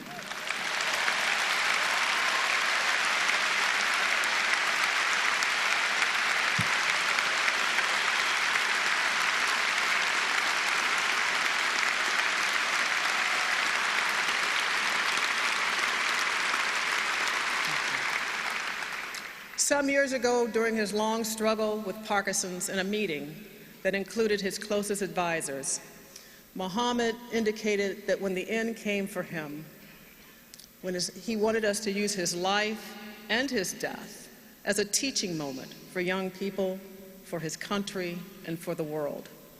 In effect, he wanted us to remind people who were suffering that he had seen the face of injustice, that he grew up in a segregation, and that during his early life, he was not free to be who he wanted to be.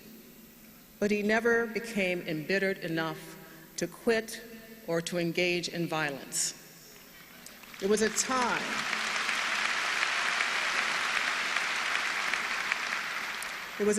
when a young black boy his age could be hung from a tree, Emmett Till in Money, Mississippi in 1955, whose admitted killers went free. It was a time when Muhammad's friends, men that he admired, like Brother Malcolm, Dr. King, were gunned down, and Nelson Mandela imprisoned for what they believed in.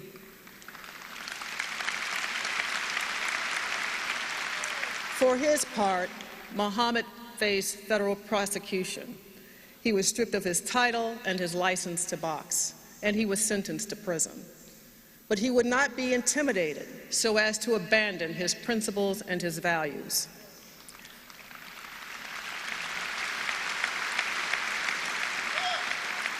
Muhammad wants young people of every background to see his life as proof that adversity can make you stronger. It cannot rob you of the power to dream and to reach your dreams. This is why we built the Muhammad Ali Center, and that is the essence of the Ali Center message.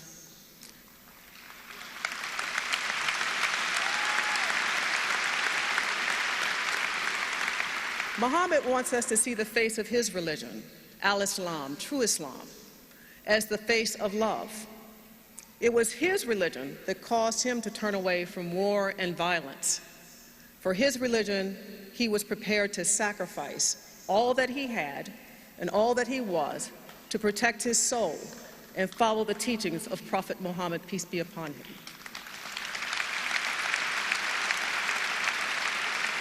So even in death, Muhammad has something to say.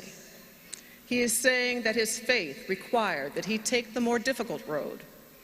It is far more difficult to sacrifice oneself in the name of peace than to take up arms in pursuit of violence.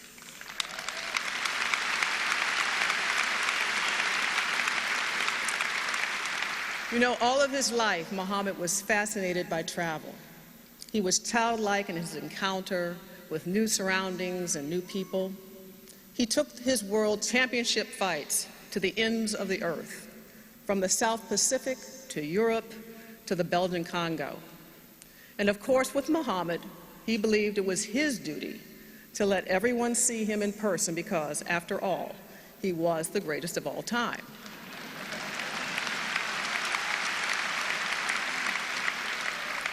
The boy from Grand Avenue in Louisville, Kentucky, grew in wisdom from his journeys. He discovered something new, that the world really wasn't black and white at all. It was filled with many shades of rich colors, languages, and religions. And as he moved with ease around the world, the rich and powerful were drawn to him, but he was drawn to the poor and the forgotten.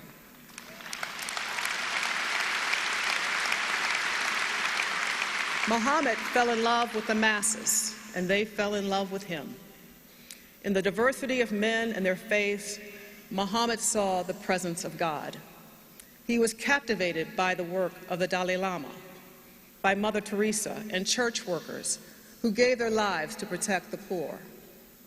When his mother died, he arranged for multiple faiths to be represented at her funeral, and he wanted the same for himself. We are especially grateful for the presence of the diverse faith leaders here today, and I would like to ask them to stand once more and be recognized. Thank you.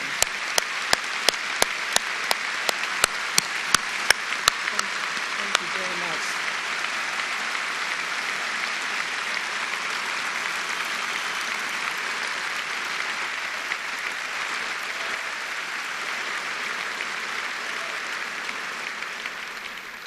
You know, as I reflect on the life of my husband, it's easy to see his most obvious talents. His majesty in the ring as he danced under those lights enshrined him as a champion for the ages.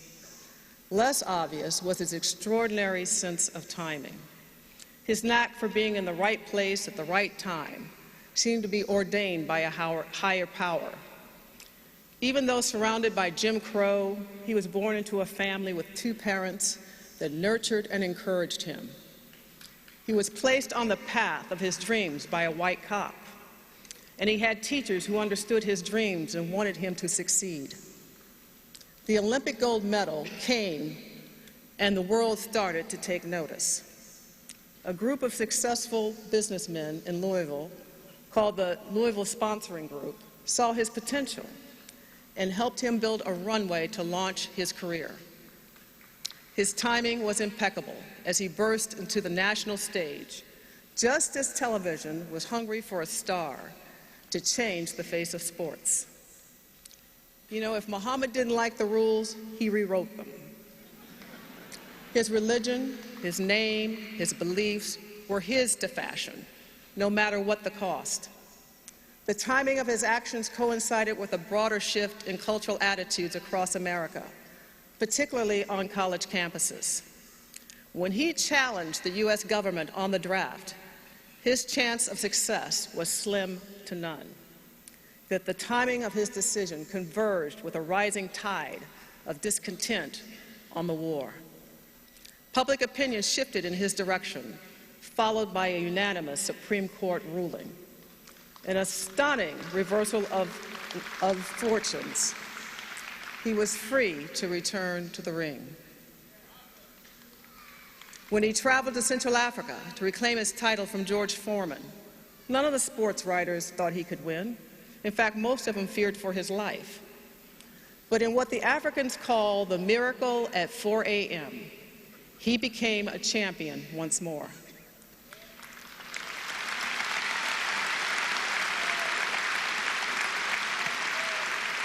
And as the years passed, and those slowed by Parkinson's, Muhammad was compelled by his faith to use his name and his notoriety to support the victims of poverty and strife.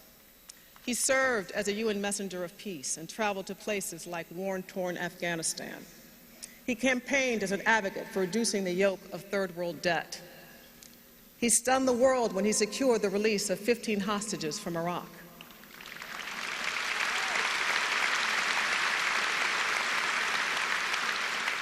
As his voice grew softer, his message took on greater meaning. He came full circle with the people of his country when he lit a torch that seemed to create new light in the 1996 Olympics.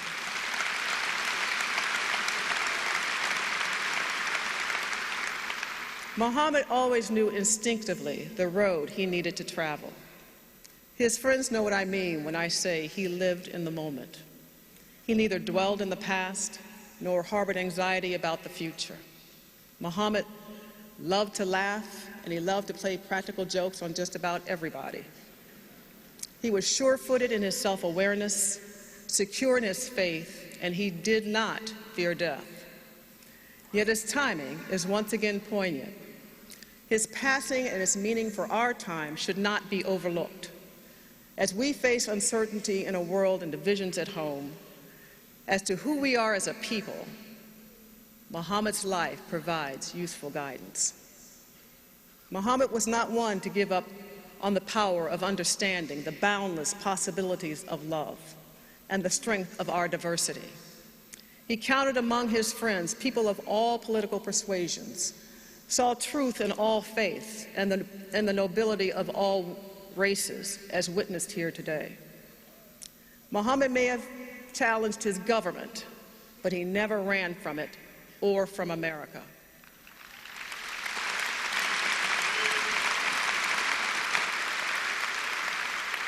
He loved this country, and he understood the hard choices that are born of freedom. I think he saw a nation's soul measured by the soul of its people. For his part, he saw the good soul in everyone. And if you were one of the lucky ones to have met him, you know what I meant. He awoke every morning thinking about his own salvation, and he would often say, I just want to get to heaven, and I've got to do a lot of good deeds to get there. And I think Muhammad's hope is that his life provides some guidance on how we might achieve for all people what we aspire for ourselves and our families. Thank you.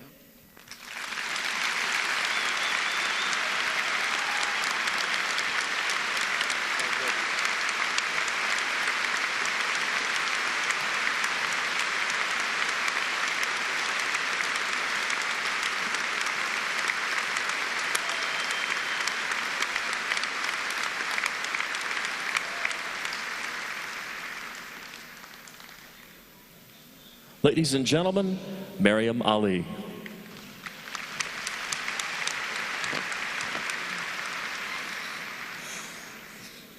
Peace be with you, everyone here. And on behalf of the Ali family, I just want to say thank you to Louisville, Kentucky. All the love you've shown us in our lives has been unbelievable. Also, I want to thank the entire globe. My father was loved all over. The processional today was overwhelming, but it was so beautiful. I just want to say we love you just like you love us. Thank you very much.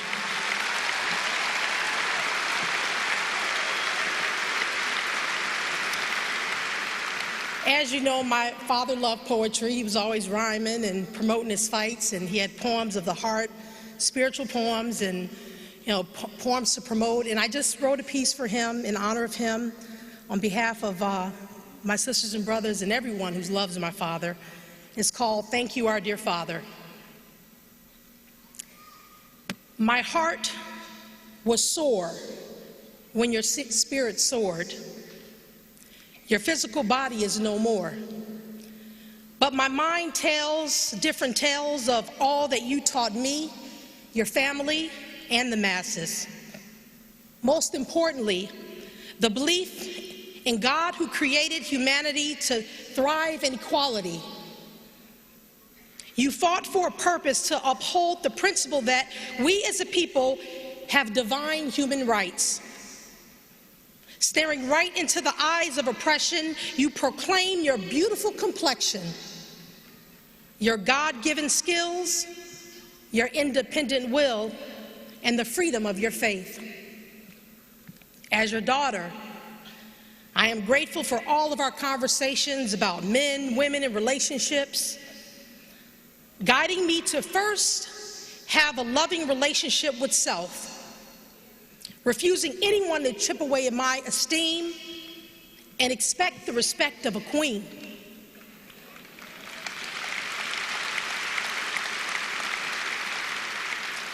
Thank you, our dear Father, for asking us to think about our purpose and showing us the beauty of service to others. We marveled at your sincere love for people as you treated all who approached you with dignity. Whether they were rich or poor, your kindness was unconditional, never perceiving anyone as beneath you. So many have shared personal stories about what you have meant to them, as you have exemplified values and qualities that have enhanced their lives. If I had every dollar for every story, I could paper the sky. Your family is so proud of the legacy you left behind, but I hope that the history of you can help turn the tide of self-hate and violence, because we are overwhelmed with moments of silence for tragic deaths. Here on this soil, American soil, in the Middle East or anywhere else in this world, we crave for peace. The peace that you rest in now. We will forever cherish the 74 years you graced this earth. You will be greatly missed. But now, we send you off in celebration, a blown kiss and prayers as you enter your final round.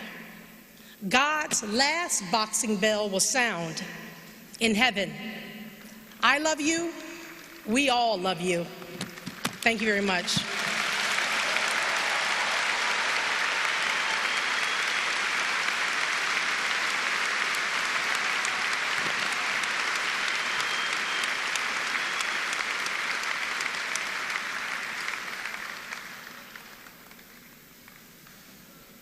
Ladies and gentlemen, Rashida Ali Walsh.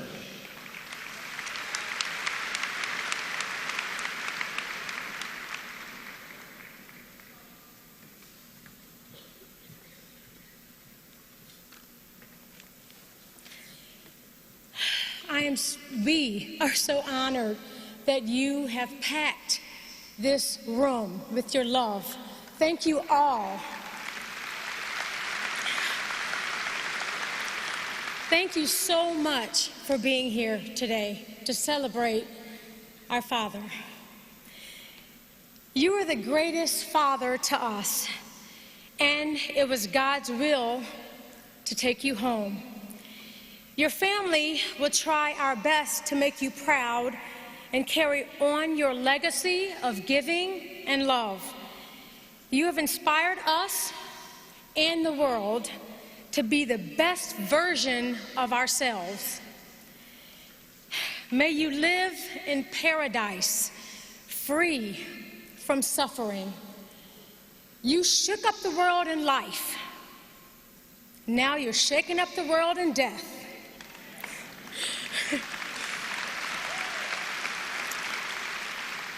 Daddy's looking at us now, right, and saying, I told you I was the greatest. No one compares to you, Daddy. You once said, I know where I'm going, and I know the truth, and I don't have to be what you want me to be. I'm free to be who I am.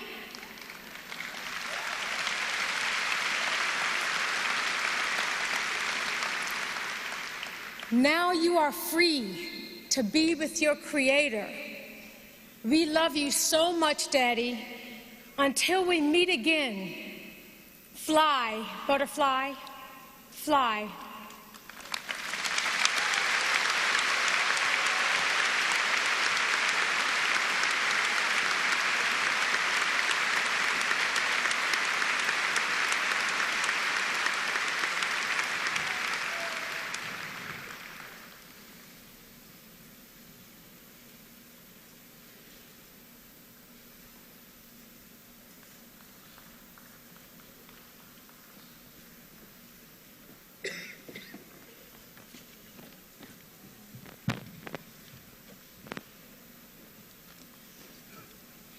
Hello, my name is Ali Di Nicola.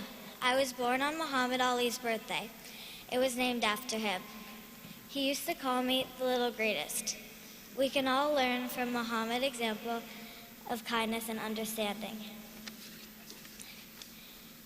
When Muhammad was asked how he would like to be remembered, he said, I like for them to say, he took a few cups of love, he took 1 tablespoon of patience, 1 teaspoon of generosity, 1 pint of kindness, he took 1 quart of laughter, 1 pinch of concern, and then he mixed willingness with happiness. He added lots of faith, and he stirred it up well. Then he spread it over a span of a lifetime, and he served it to each and every deserving person he met. Thank you.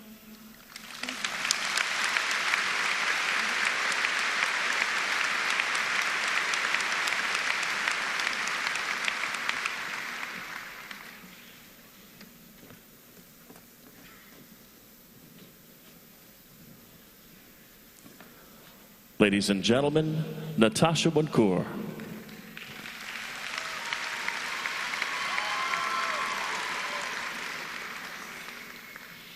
Before I begin, I would just like to say that I am truly humbled and honored to be here. And I would like to thank the Muhammad Ali Center and the Ali family for giving me the opportunity to speak and to echo the voice that Muhammad has given me.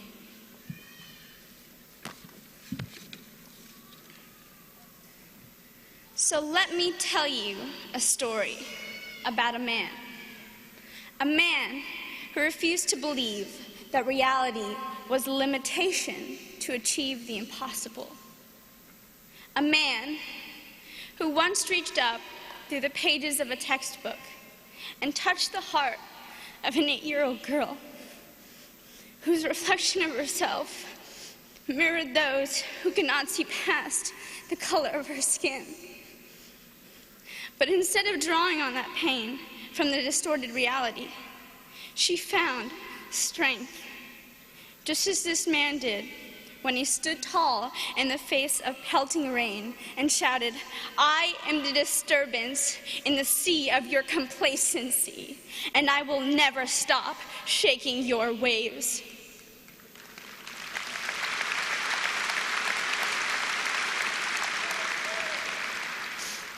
And his voice echoed through hers, through mine.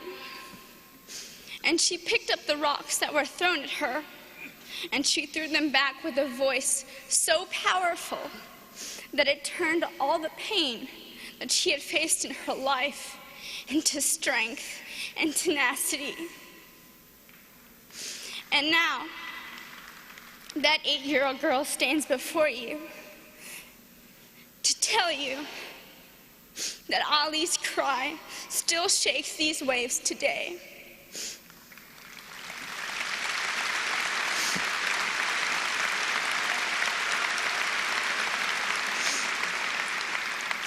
That we are to find strength in our identities, whether we are black or white or Asian or Hispanic, LGBT, disabled or able-bodied, Muslim, Jewish, Hindu or Christian. His cry represents those who have not been heard and invalidates the idea that we are to be conformed to one normative standard.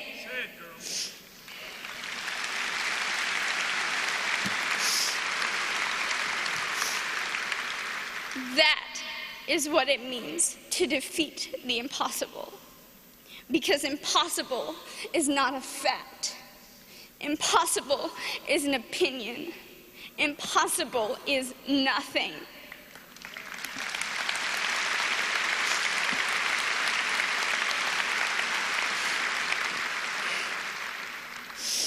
When I look into this crowd, I smile.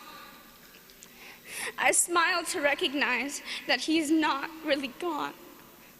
He lives in you, and he lives in me, and he lives in every person that he has touched in every corner of this world.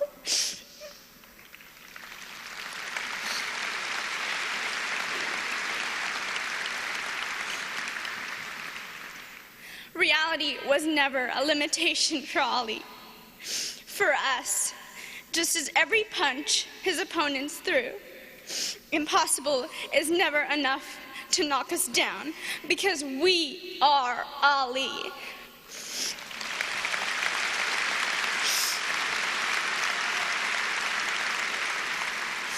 We are greater than the rocks or the punches that we throw at each other. We have the ability to empower and inspire and to connect and to unify, and that will live on forever.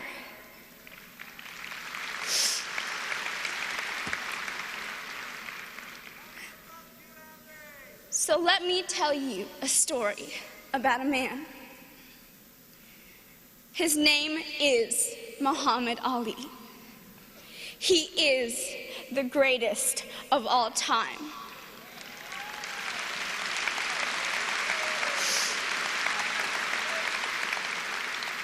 He is from Louisville, Kentucky, and he lives in each and every one of us.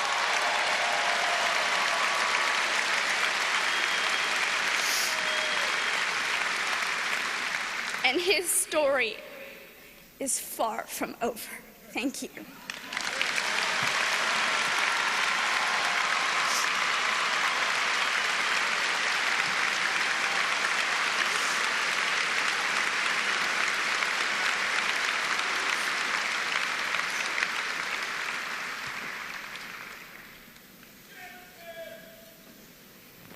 Ladies and gentlemen, John Ramsey.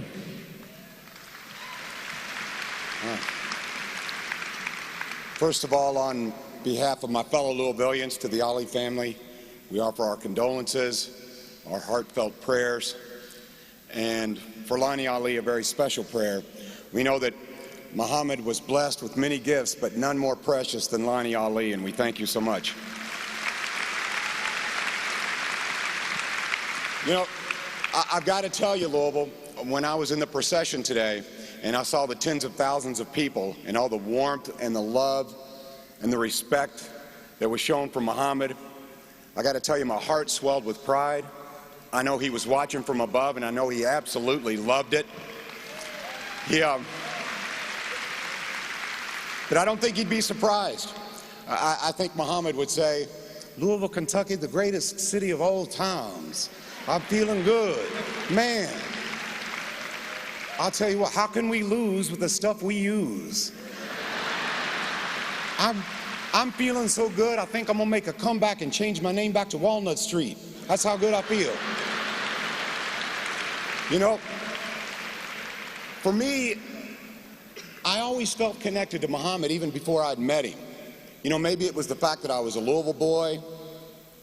Maybe it's the fact that I love the Louisville Cardinals, like Muhammad.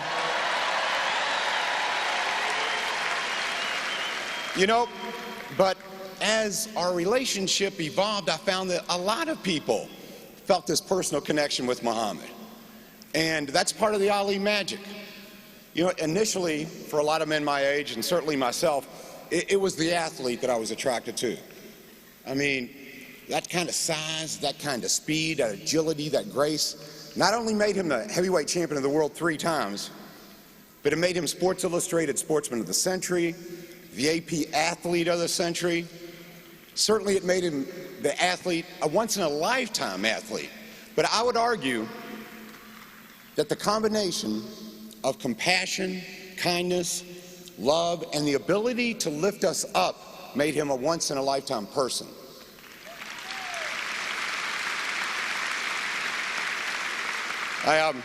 You know, Muhammad was blessed with many gifts, as I said, and he was a wise and faithful steward of those gifts.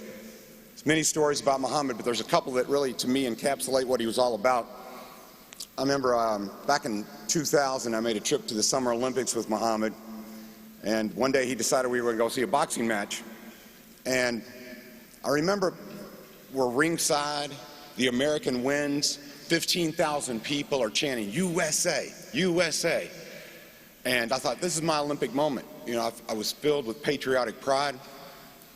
The boxer came down from the ring. He took the obligatory picture with Muhammad, the fist-to-chin shot. Hundreds of photographers from around the world were taking pictures.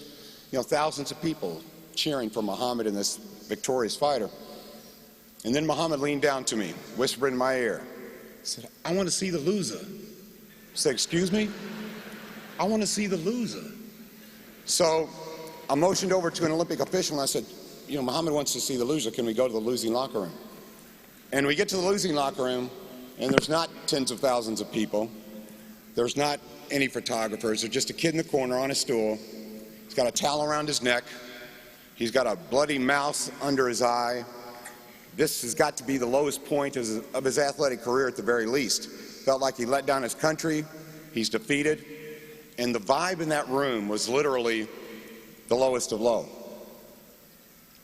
But then when Muhammad walks in, this kid recognizes him instantly. And in broken English, he says, Muhammad Ali. And Muhammad started dancing. He said, show me what you got, man. Show me what. And Muhammad starts throwing out jabs, and this kid starts ducking and smiling. Muhammad grabs him in a bear hug. And he said, I saw what you did out there, man. You look good, man. You're moving good. You can be a champion, man. You don't give up. And I remember it warmed my heart how he took this kid from here to here in an instant. And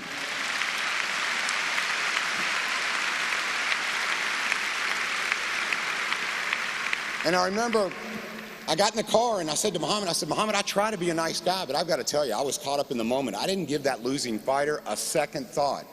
I said, Muhammad, you're the greatest. Muhammad said, tell me something I don't already know.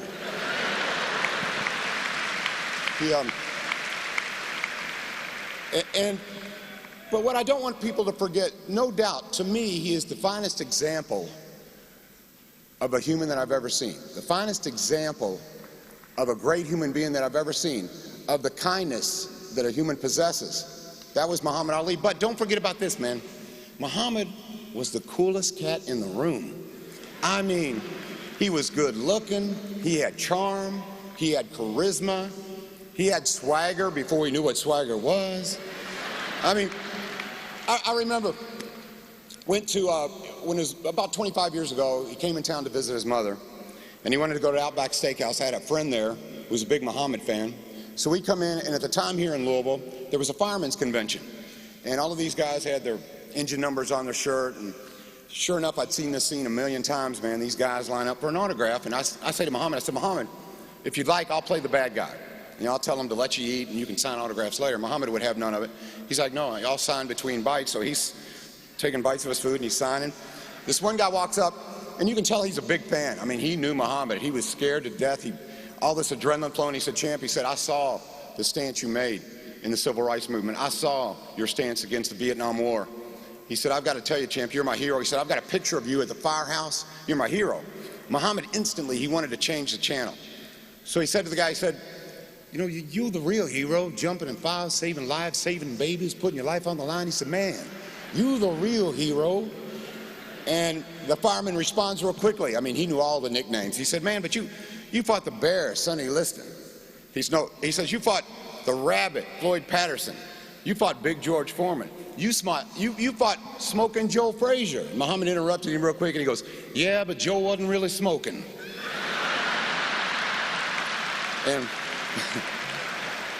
And I said, Muhammad, that's a good line. He goes, you're right, write that down. But it wasn't all about signing autographs and kissing babies. You know, if there was a village that needed food in a third world country, Muhammad was on plane, will travel with check. If there was a conflict and he could be part of a resolution, again, Muhammad will travel. As Lonnie had mentioned, if there were hostages to be released, Muhammad was a man of action. One of my favorite quotes, and I think it's right here in your program, Muhammad said, service to others is the rent you pay for your room here on earth. And I just want to say, champ, your rent is paid in full. Your rent is paid in full. Your rent is paid in full.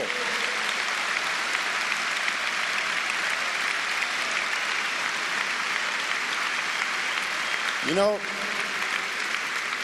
in fact, I think he's paid it forward because he has taught us to love rather than to hate, to look for commonalities rather than differences. And so therefore, I think he's really paid it forward for all of us. So, as we all know now, you know, the fight is over, but I'm here to tell you, the decision is in, and it is unanimous. Because of Muhammad Ali, we all win. The world wins. Thank you so much, Muhammad.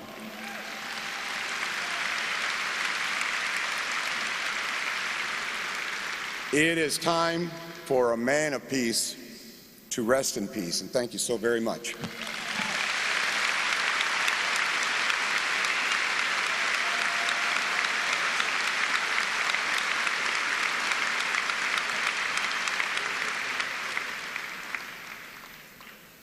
Ladies and gentlemen, Billy Crystal.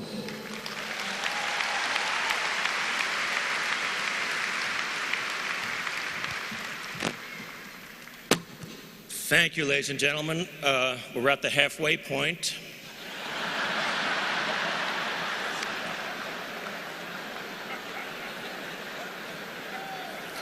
I was clean-shaven when this started.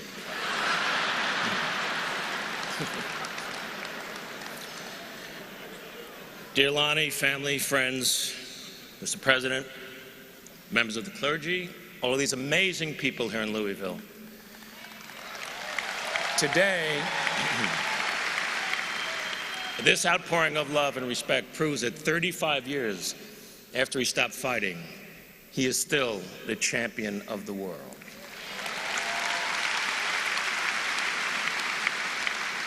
Last week, when we heard the news, time stopped.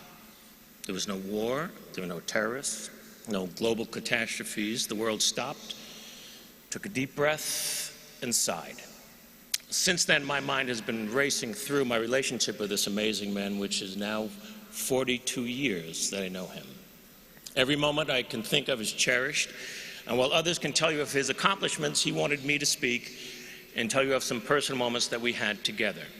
I met him in 1974. I was just getting started as a stand-up comedian and struggling, but I had one good routine. It was a 3-minute conversation between Howard Cosell and Muhammad Ali, where I would imitate both of them. Ali had just defeated George Foreman and regained the heavyweight title. Sport magazine made him the man of the year. And Dick Schaap, a wonderful writer and a great man, was the editor for Sport. And he was going to host this televised dinner honoring Muhammad Ali. So Dick called my agent looking for a comedian who did some sports material. As fate would have it, that comedian was not available. And she wisely said, "It's destiny, man." And she wisely said, "But listen, I got this young kid, and he does this great imitation of Ali and Cosell. He'd be perfect for you." I don't know why, but Dick said, "Okay, I'll try him. If he stinks, I can cut him out of the show." I couldn't believe it. My first time on television, and it would be with Ali. I arrived at the Plaza Hotel. The event was jammed. I met Mr. Schaap, who would later become a part of my family. And he said, "Well, how should I introduce you? Nobody knows who you are." And I said, "Just say I'm one of Ali's closest and dearest friends." And my thought was, I'll get right to the microphone, go into my Howard Cosell, and I'll be fine. And then I nervously moved into the jammed ballroom, and that's when I saw him for the first time in person.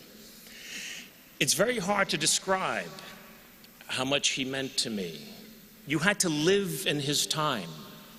It's great to look at clips, and it's amazing that we have them, but to live in his time, watching his fights, experiencing the genius of his talent was absolutely extraordinary. Every one of his fights was an aura of a Super Bowl. He did things nobody would do. He predicted the round that he would knock somebody out, and then he would do it. He was funny. He was beautiful. He was the most perfect athlete you ever saw, and those were his own words.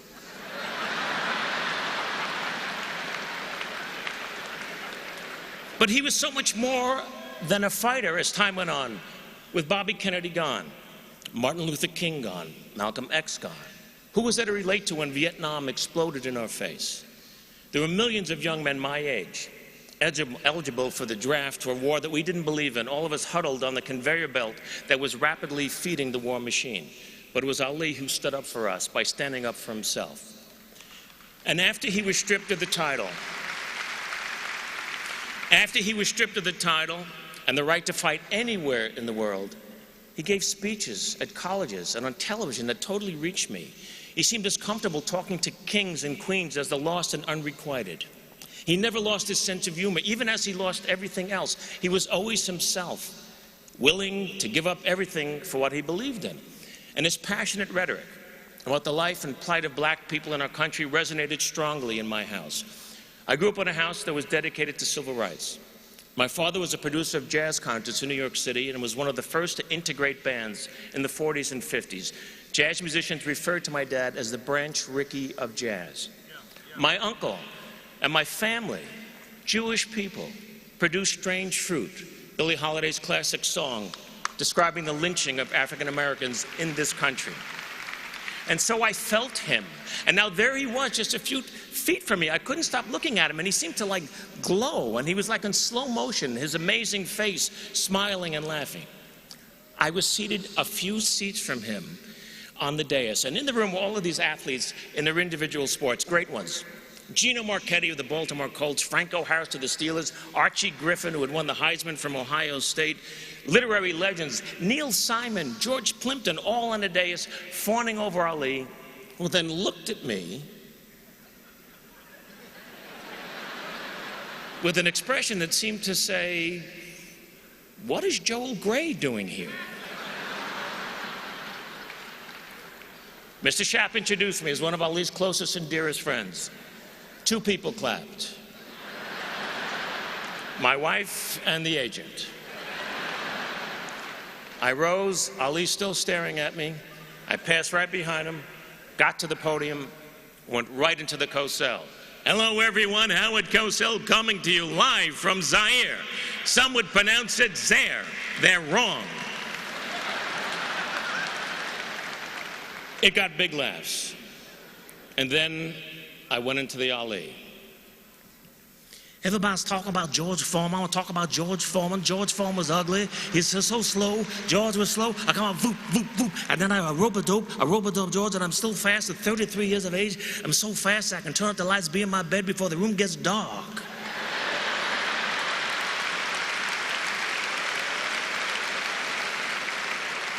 Howard, I'm announcing tonight that I got new religious beliefs. From now on, I want to be known as Izzy Yiskowitz. I am now an Orthodox Jew. Izzy Yiskowitz, I am the greatest of all time. The audience exploded. See, no one had ever done him before. And here he was, a white kid from Long Island, imitating the greatest of all time, and he was loving it.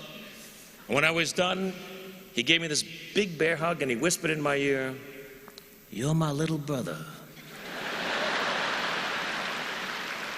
Which is what he always called me until the last time that I saw him. We were always there for each other. If he needed me for something, I was there. He came to anything I asked him to do. Most memorable, he was an honorary chairman for a dinner and a very important event where I was being honored by the Hebrew University in Jerusalem. He did all of this promotion for it. He came to the dinner. He sat with my family for the entire evening. He took photographs with everybody. The most famous Muslim man in the world honoring his Jewish friend. And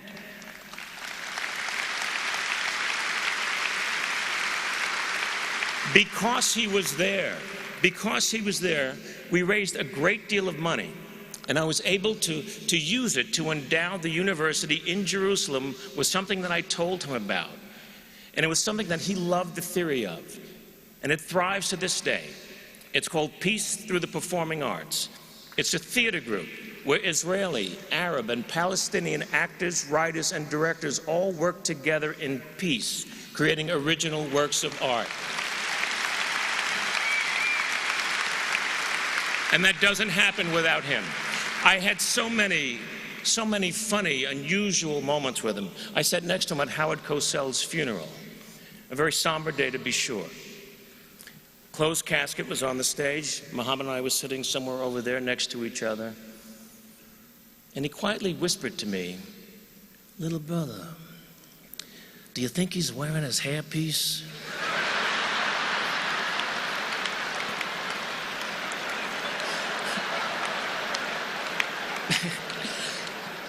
So I said, "I don't think so." "Well, then how will God recognize him?"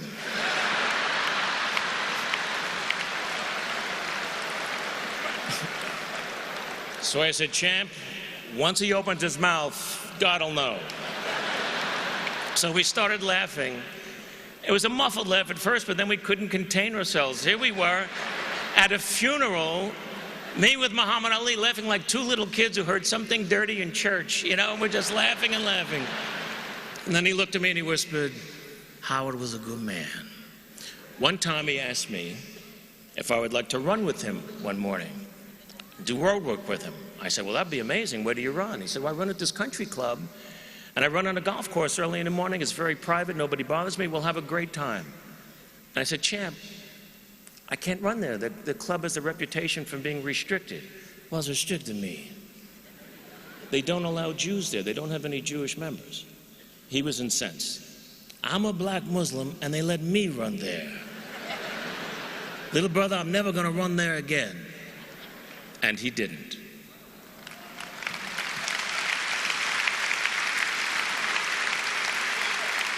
My favorite memory perhaps was 1979.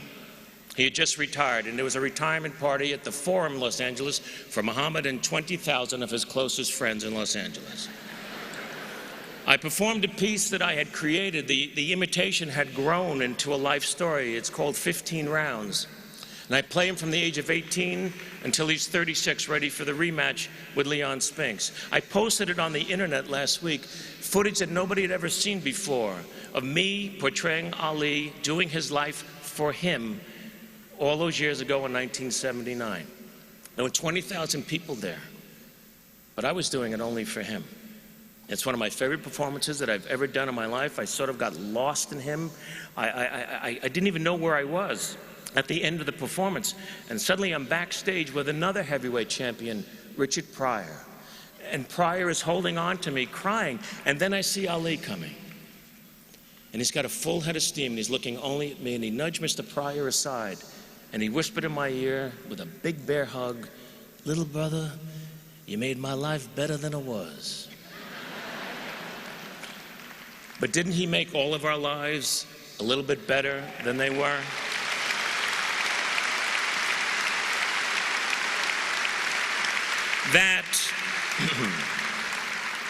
That, my friends, is my history with a man. And I've labored to come up with a way to describe the legend. He was a tremendous bolt of lightning, created by Mother Nature out of thin air, a fantastic combination of power and beauty. We've seen still photographs of lightning bolts at the moment of impact, ferocious in its strength, magnificent in its elegance. And at the moment of impact, it lights up everything around it, so you can see everything clearly.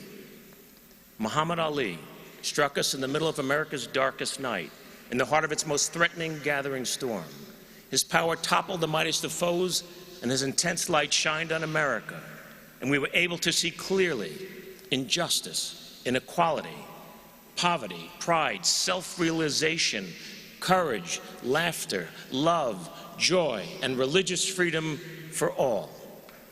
Ali forced us to take a look at ourselves. This brash young man who thrilled us, angered us, confused, and challenged us ultimately became a silent messenger of peace, who taught us that life is best when you build bridges between people, not walls.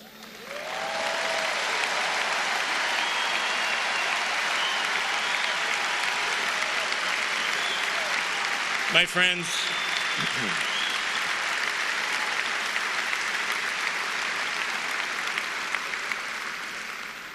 only once in 1,000 years or so do we get to hear a Mozart or see a Picasso, read a Shakespeare.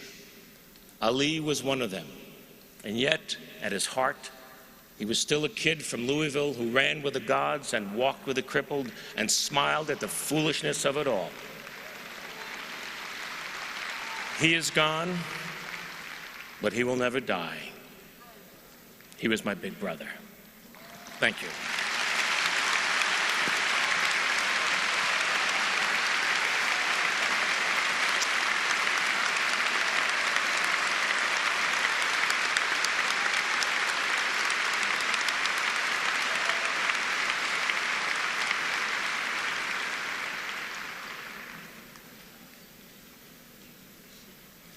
Ladies and gentlemen, Bryant Gumbel.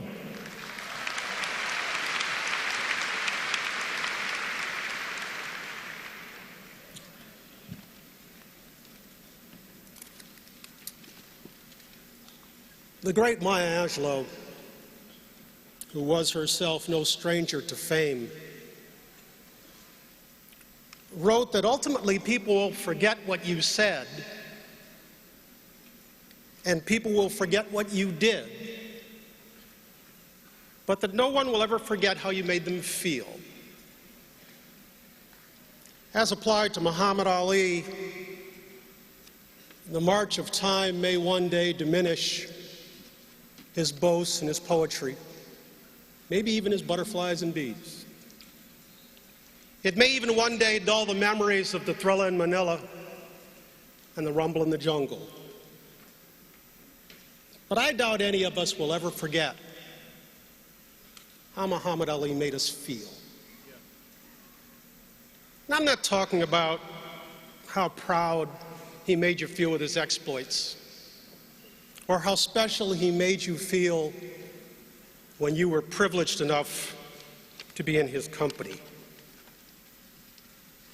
I'm talking about how he gripped our hearts and our souls and our conscience, and made our fights his fights for decades.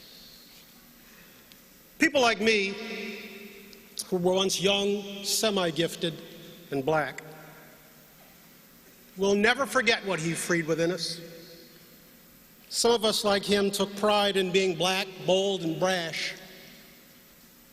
And because we were so unapologetic, we were, in the eyes of many, way too uppity. We were way too arrogant. Yet we reveled in being like him.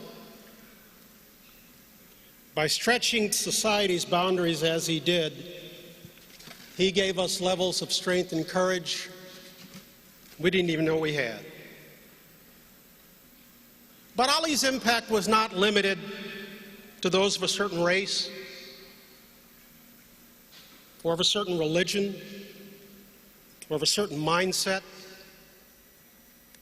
The greatness of this man for the ages was that he was, in fact, a man for all ages. Has any man ever scripted a greater arc to his life? What does it say of a man, any man, that he can go from being viewed as one of his country's most polarizing figures to arguably its most beloved?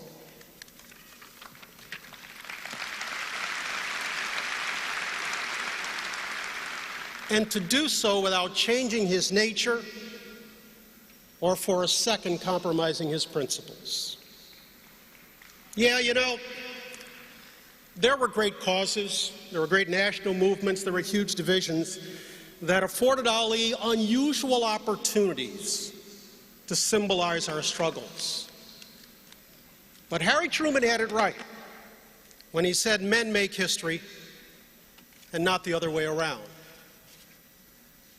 Or as Lauryn Hill so nicely put it,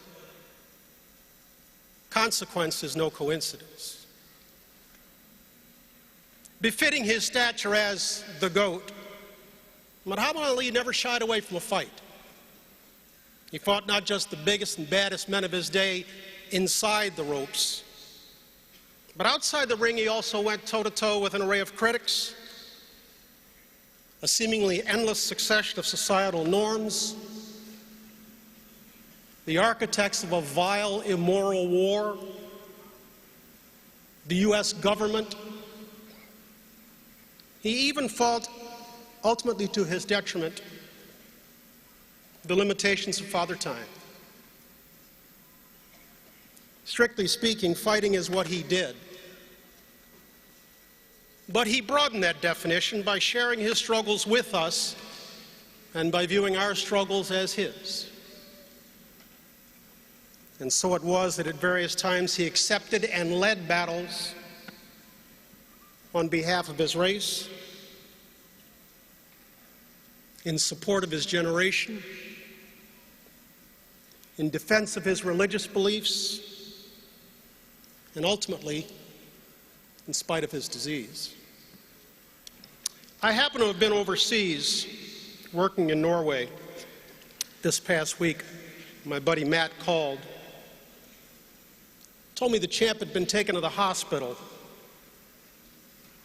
At this time, it was really serious. Right away, I called Lonnie, who was, as always, a pillar of strength. And as we discussed the medical details, the doctor's views, and the ugly realities of mortality, Lonnie said, "Bryant, the world still needs him." And indeed it does. The world needs a champion who always worked to bridge the economic and social divides that threaten a nation that he dearly loved. The world needs a champion that always symbolized the best of Islam to offset the hatred born of fear. And the world needs a champion who believed in fairness and inclusion for all. Hating people because of their color is wrong, Ali said. And it doesn't matter which color does the hating. It's just plain wrong.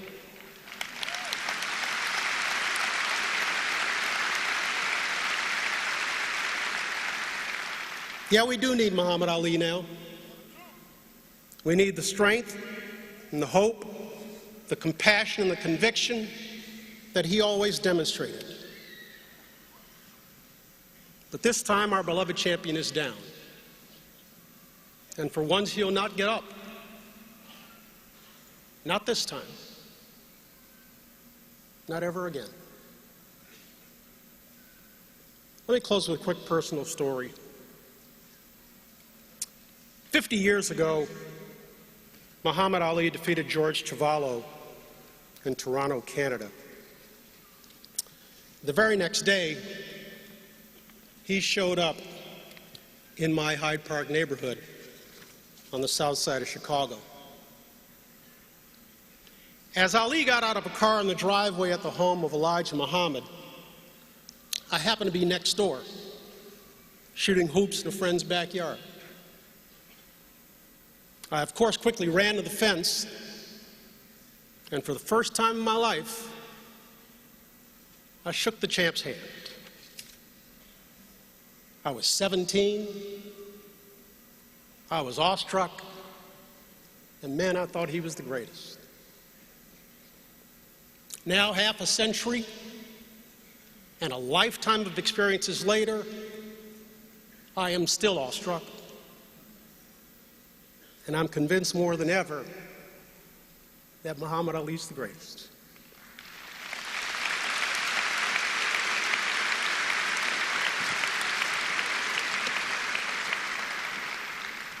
To be standing here by virtue of his and Lonnie's request, it's mind-numbing.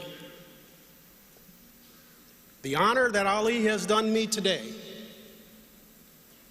as he goes to his grave is one that I will take to mine. God bless you, champ.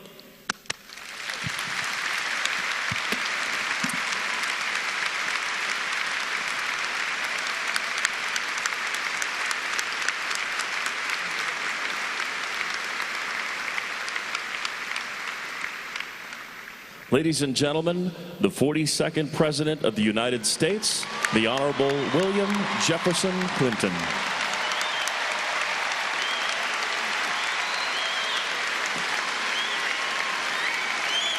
Thank you.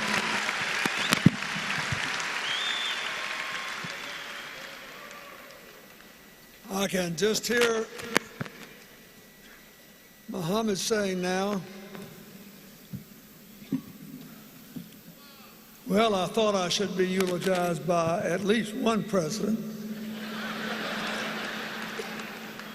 And by making you last in a long, long, long, long line, I guaranteed you a standing ovation.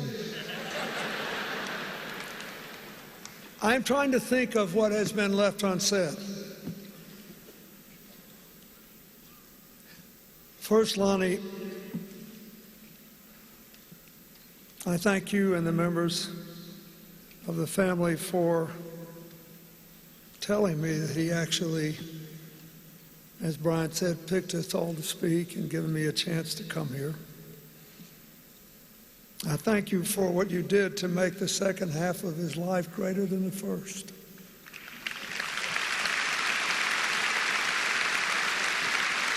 I thank you for the Muhammad Ali Center and what it has come to represent to so many people. Here's what I'd like to say. I spend a lot of time now, as I get older and older and older, trying to figure out what makes people tick, how do they turn out the way they are, how do some people refuse to become victims and rise from every defeat. We've all seen the beautiful pictures of the home Muhammad Ali was a boy in, and people visiting and driving by. I think he decided something I hope every young person here will decide. I think he decided very young to write his own life story. I think he decided before he could possibly have worked it all out, and before fate and time could work their will on him, he decided that he would not be ever disempowered.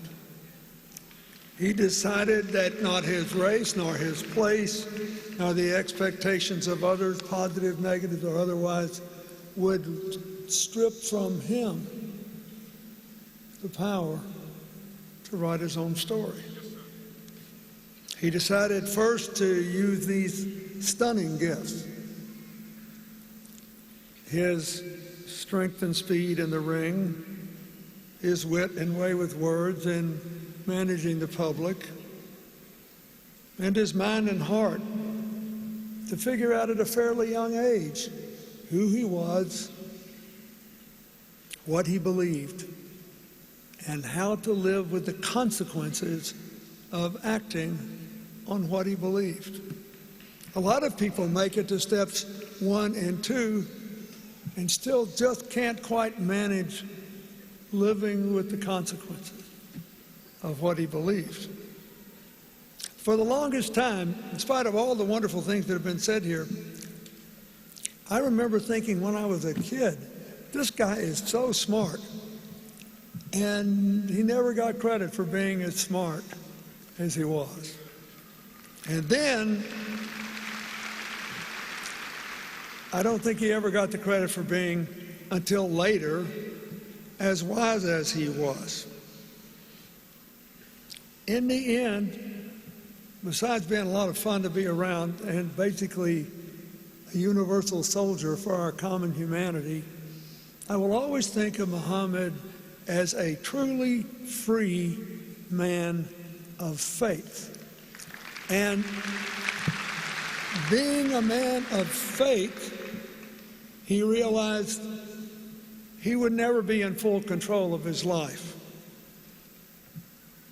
Something like Parkinson's could come along. But being free, he realized that life still was open to choices. It is the choices that Muhammad Ali made that have brought us all here today in honor and love. And the only other thing I'd like to say, I think we all need to really, really think about, is that the first part of his life was dominated by the triumph of his truly unique gifts. We should never forget them. We should never stop looking at the movies. We should thank Will Smith for making his movie. We should all be thrilled. It was a thing of beauty. But the second part of his life was more important because he refused to be imprisoned by a disease that kept him hamstrung longer than Nelson Mandela was kept in prison in South Africa. That is, in the second half of his life, he perfected gifts that we all have. Every single solitary one of us have gifts of mind and heart. It's just that he found a way to release them in ways large and small. I'll never forget, I asked Lonnie if she remembered the time when they were still living in Michigan, and I gave a speech in Southwest Michigan. There's an economic club there, and it's sort of a ritual when a president leaves office. And you had to get reacclimated. Nobody plays a song when you walk in a room anymore. You don't really know what you're supposed to do. And this club here, there, it's called the Economic Club, I think. They're used to acting like you still deserve to be listened to, and you got to get reacclimated. So they came to dinner, and they sat with me at this dinner. And he knew, somehow he knew,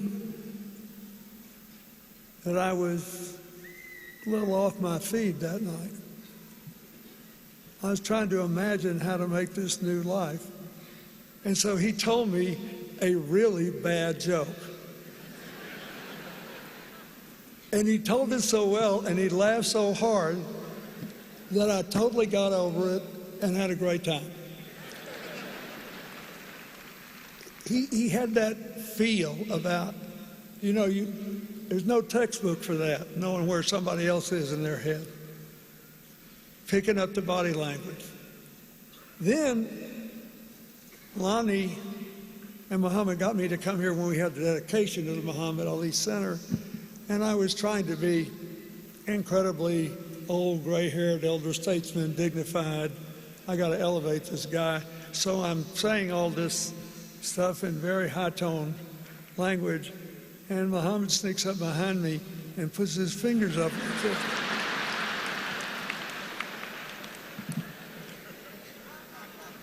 Finally, after all the years that we had been friends, my enduring image of him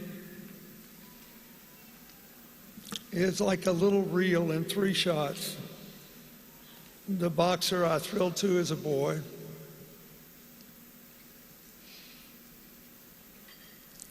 the man I watched take the last steps to light the Olympic flame when I was president. And I'll never forget it. I was sitting there in Atlanta. By then we knew each other. By then I felt it. I had some sense of what he was living with. And I was still weeping like a baby, seeing his hand shake and his leg shake, and knowing, by God, he was going to make those last few steps.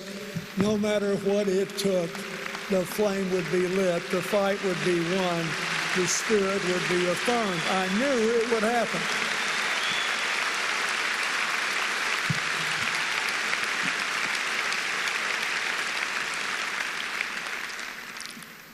And then this, the children whose lives he touched, the young people he inspired. It's the most important thing of all. So I ask you to remember that. We all have an Ali story. It's the gifts we all have that should be most honored today, because he released them to the world, never wasting a day that the rest of us could see anyway, feeling sorry for himself that he had Parkinson's, knowing that more than 3 decades of his life would be circumscribed in ways that would be chilling to the naked eye. But with a free spirit, it made his life bigger, not smaller. Because other people, all of us, unlettered, unschooled, in the unleashing said, well, would you look at that? Look at that. May not be able to run across a ring anymore. May not be able to dodge everybody and exhaust everybody anymore. And he's bigger than ever because he is a free man of faith, sharing the gifts we all have. We should honor him by letting our gifts go among the world as he did. God bless you, my friend. Go in peace.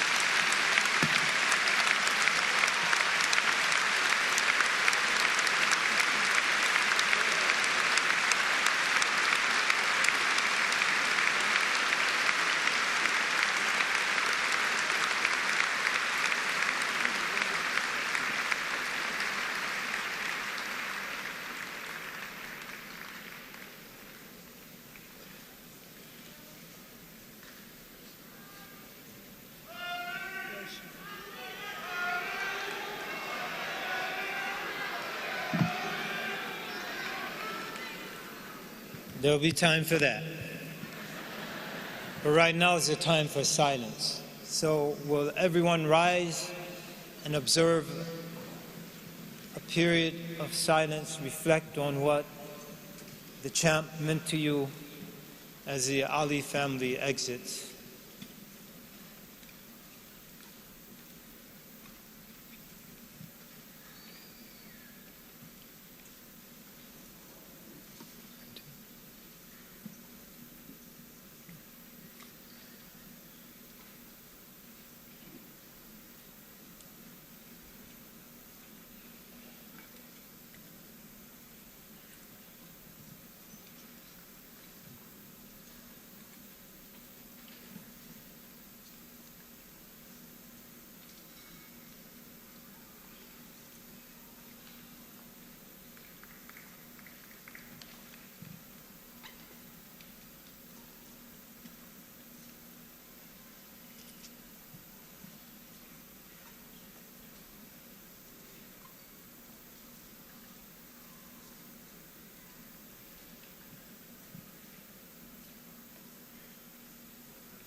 Ladies and gentlemen, thank you very much.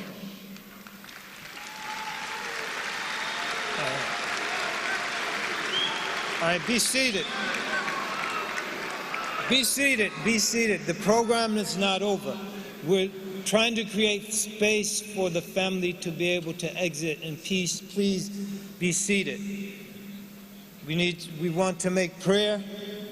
We want to share something before we close the program, so please be seated. As we move towards the end of the program, which will occur in a couple of minutes, I would be remiss if I didn't say the following. Indeed, as we all know, and anyone who lives within a ghetto or barrio here in the United States, that indeed there are violent, racist, reckless policemen. That's a fact.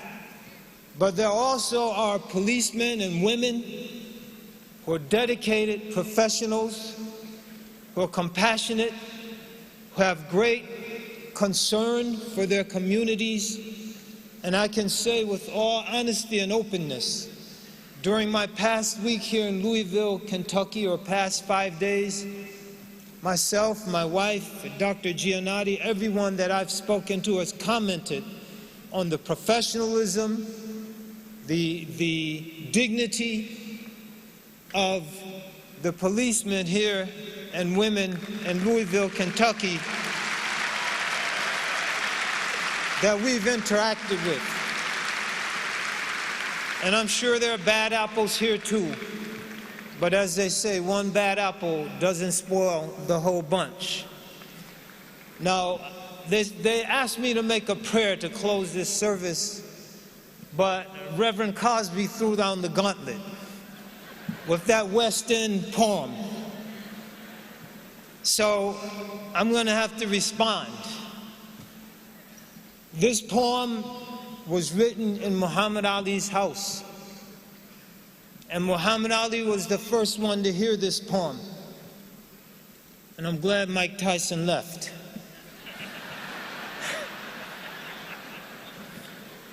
It's two parts. Part one is Ali the fighter. He floated like a butterfly and stung like a bee, the greatest fighter this world has yet to see. His opponents agree on one thing, they all got it right. In the ring with Ali, your life was in danger that night. Had he lived during the time of Jack Johnson, Joe Louis, Marciano, or Max Schmeling, his superiority over all of the former would be telling. Had he fought Tyson or Holyfield at the height of his career, on the list of heavyweight champions, their names would not appear. If reindeer could box, he would have fought Donner and Blitzen. If presidents could fight, he would have whooped Richard Nixon. For his right was filled with power, and his left was relentless. He beat people so bad he'd have to engage in acts of repentance. So when you discuss who was the greatest heavyweight of all time, to mention any name other than Ali's is a crime.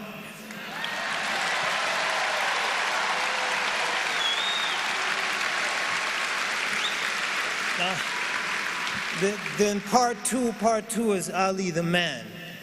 With the grace of a butterfly and the tenacity of a bee, he struck many a blow against injustice and indignity and inequality.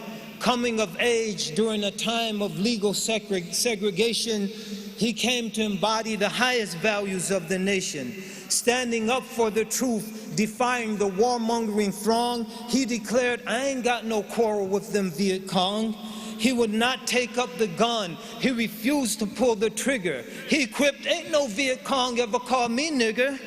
Knowing when to attack and when to retreat, he brought an entire nation to his feet, not to cheer for his exploits going down in the ring, but to fall right in line with Malcolm and King.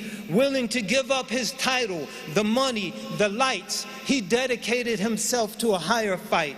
The fight for truth and justice to liberate lands occupied by the highest court in the land, his case would not be denied. With a heart made of gold and a spirit to match, he was able to rebuild his life almost starting from scratch. With the torch of love and the flame of good, he lit the fire of hope in the hearts of many boys and girls in the hood. Not knowing the word I can't, he was never deterred, and because of his example, many a dream was not deferred. On the heart of every life he touched, he left an indelible stamp, and he will always be known as the people's champ.